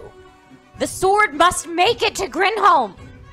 But so many will die. There will be so much devastation if it does not. Far worse than what you're seeing with our caravan right now. So many will die now if we don't do something. Yes, I'm telling you, the lesser of two evils is everyone in this caravan dying now. Sorry, chat, you're dead now. They're just gonna leave you. You all die. This is what you get for being nice to that old lady. Sorry. What would you advise in this situation? Right now, I would support our warriors. This is what they do.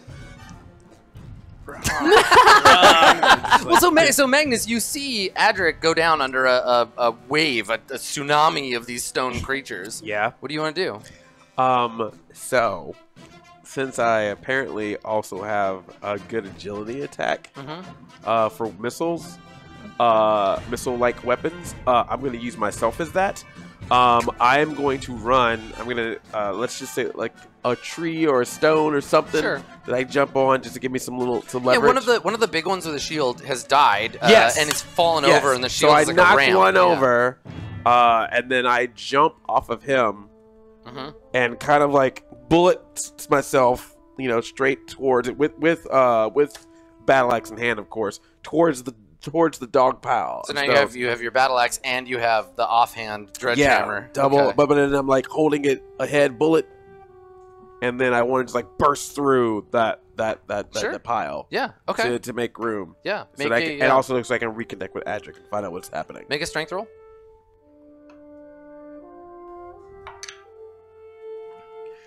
15 plus 3 is 8 plus 2 agility is 20. All right, so you leap forward, and it's like boom. Yeah, you crash. Yeah, you come crashing down in front of Adric, and Dredgehammer erupts with white light. There's a dome of light that pulses out, and throws all of them off of you in a wave. Slow-mo, of all of them, and they go flying. And Adric, you look up and you see Magnus, doing the one knee, standing up. He's got his axe and his sword.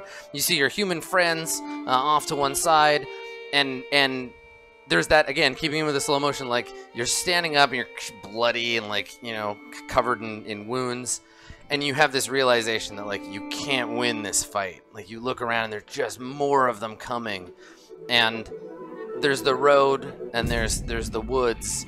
But you can't stay here. I think we should flee. I'm too wounded to go on, brother. Nice dagger, by the way. Thanks. And a new sword and a new weapon for you as well. Yeah, I found it in the woods. It's pretty cool. Do I know that he tried to throw it? No. Okay. I mean, yeah, you have it in your hands, and it's like you can see he's got this sword, and it's like vibrating and humming, and It vibrates and makes noise. Yeah. I mean, I was kind of drawn to it. I think it's cool. Do you think should we keep it? Does it has anything connection to do with these creatures?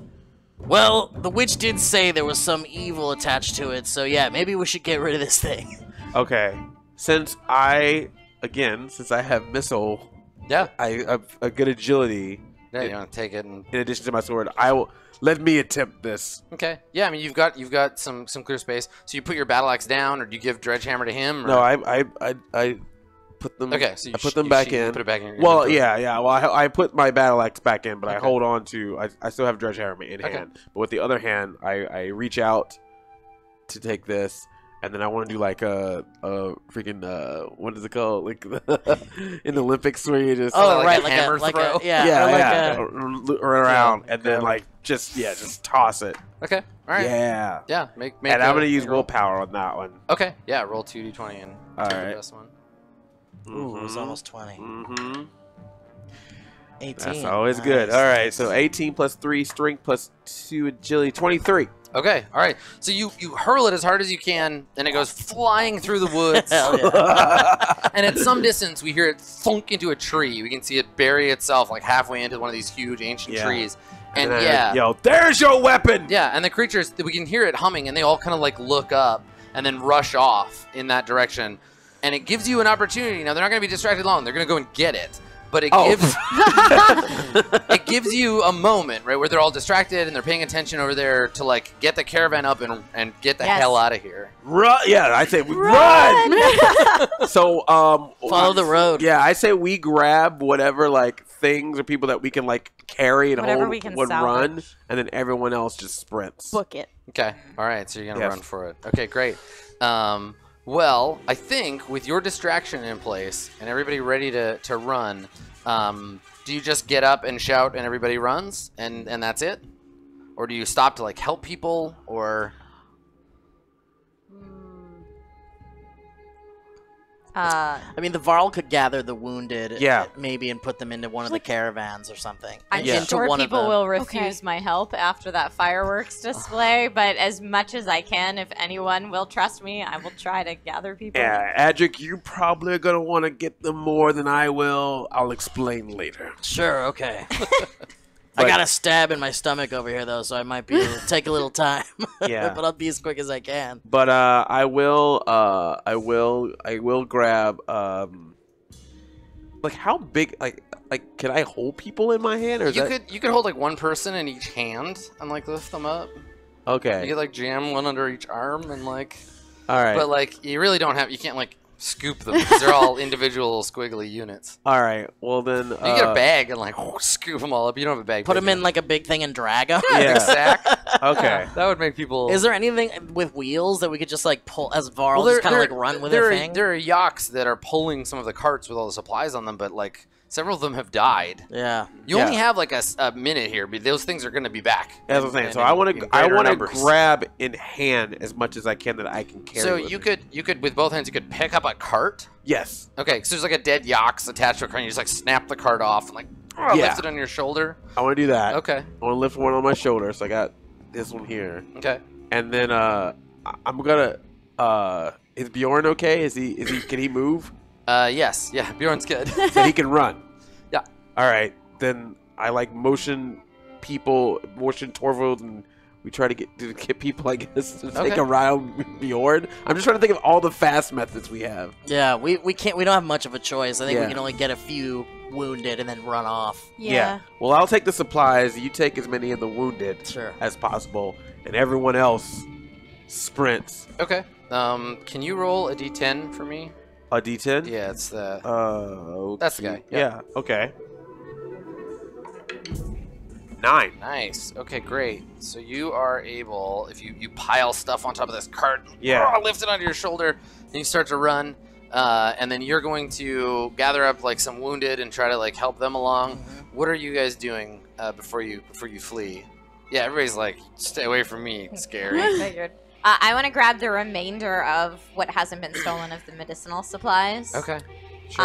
And if I have any room left over to carry anything as much food where as I can carry. where is Dredgehammer? Because you have to use both hands to Sheathed- carry this thing. Oh. Sheathed on you, right? Yeah, it's sheathed on me. Okay. So you just I have will it, like, sheath it. Yeah, I will sheath it, and then yeah, tucked in your belt. Okay. yeah. All right. So you grab some supplies. Just running. Yeah. You and Bjorn are just like, let's go, and you can lead the way because you're fast, right?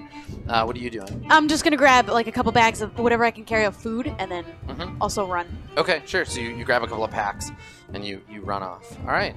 So you flee, leaving behind you the last who are too slow to catch up. Those who maybe were injured by these creatures. The creatures themselves. The witch and her cult, as well as those who are ensorcelled by her. No, the naked people. They're gonna have a great naked time for the rest of their short, Hey. weird lives. and you flee the old wood, and after several days of travel, you finally reach its edge. And you realize that you've left the horrors of this place behind. And just as we end, I have one last decision for the caravan. So The remaining. Yeah, all two of you. Yeah. So if you're still alive, caravan. Down on one hand, the caravan. That's for sure. Yeah. If you still got it, if you're still there, lift your wounded hands and click the button. So go to bannersagaRPG.com and use your wounded hands to tell me what you decide. So strange plants, weird creatures, singing in the dark, cults, witches, they all abound in the old wood, and finally you see clear to leave it behind you. And as you bid it farewell, you come across a pile of stones by the side of the path, a cairn honoring the dead. It is unmarked. Do you stop, despite your exhaustion and your fear, do you stop a while to offer a prayer and honor the dead, even those whose names are lost to time? Do you look around a moment to see if anyone traveling by has left something useful, but don't linger long, there's marching to be done? Or do you take the time to dig through the cairn, taking any offerings you can find? The dead need them not. So do that, dig through, and for us, let's have one last kind of scene as you emerge from the woods, right?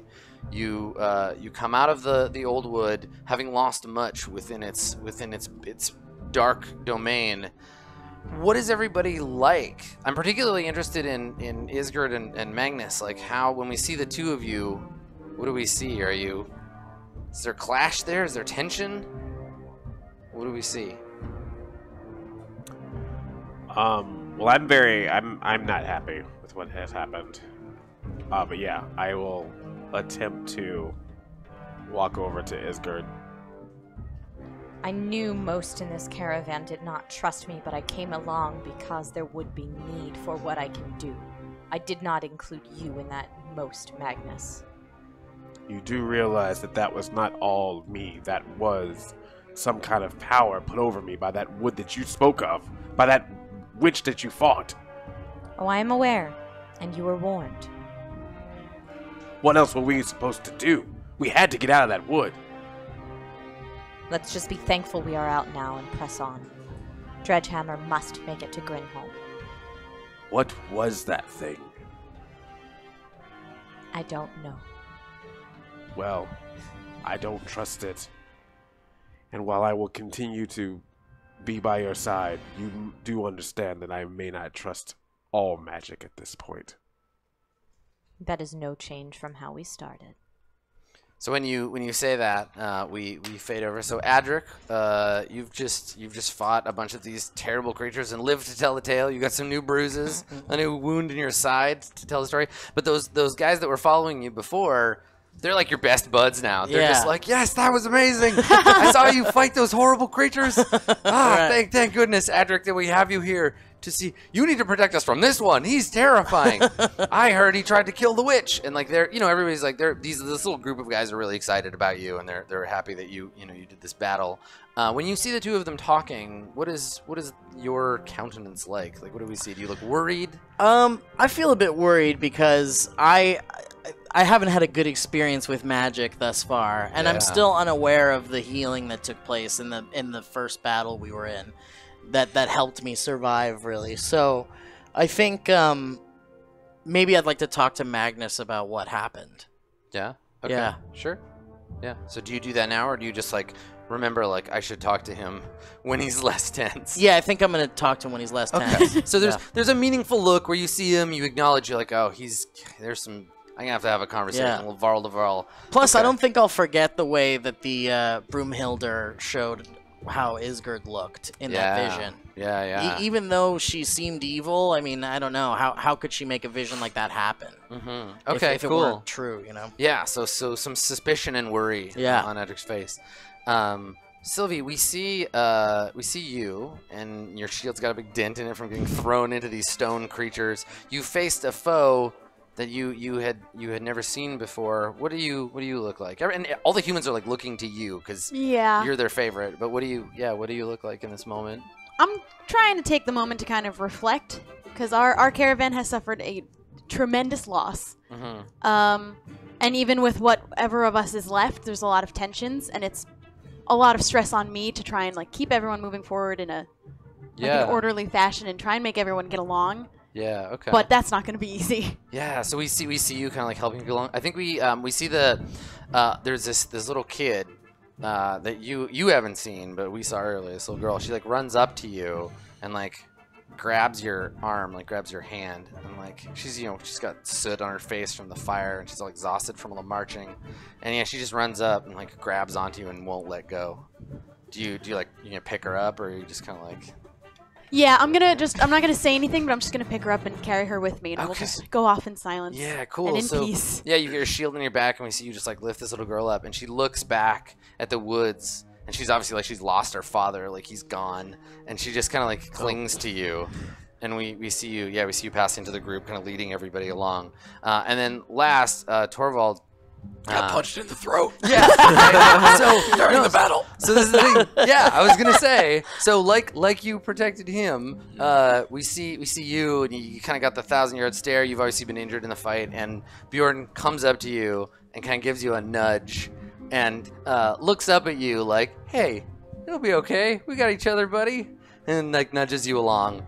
And we take that shot, and we get the kind of establishing shot as we pan back on the other side of the woods, leaving its dark shadow behind as the group of you head on your way, almost there. And then I was gonna head over to talk to Sylvie, like a usual, but this time like I see her with the girl, and then one of the people that's with her like turns around and gives me like the like so you stay away from us. Yeah, so then I don't no talking to Sylvie this time. Awesome. All right. And so we fade to credits on that tense note here at the end of episode 3. Wow. And that'll do us for today. This is a tense one. Yeah. I'm sweating. Role-playing games. They're serious business. I have to take a shower now. Oh, man. I have to wash all the blood that is now on my hands. Yeah, exactly. I feel like I owe Trisha like a dinner or a lunch or something. Like I owe you a gift. Agreed. I to you as well. We are friends. I don't want to start any. We are friends. I love Andre. This was all a game. Yeah, we all like each other. Yeah. But if you know from my heart before, say if you put me under mind control, no. Get it. Yeah. Beautifully role played. That was retaliation from my Vesper hits. That's good. Cool. Well, thank you everybody for playing. This has been episode number 3 of Hyper RPG's Banner Saga role-playing game. Thank you for watching, everybody. Thanks for joining in our caravan. Don't forget, you can pick up a copy of any of the parts of the Banner Saga trilogy on Steam or on your console of choice right now. Go do it. Go check it out. It's a really cool game. And thank you for Stoic for sponsoring the stream. And that'll be it for us for today. Thanks for coming, everybody. Bye-bye. Bye.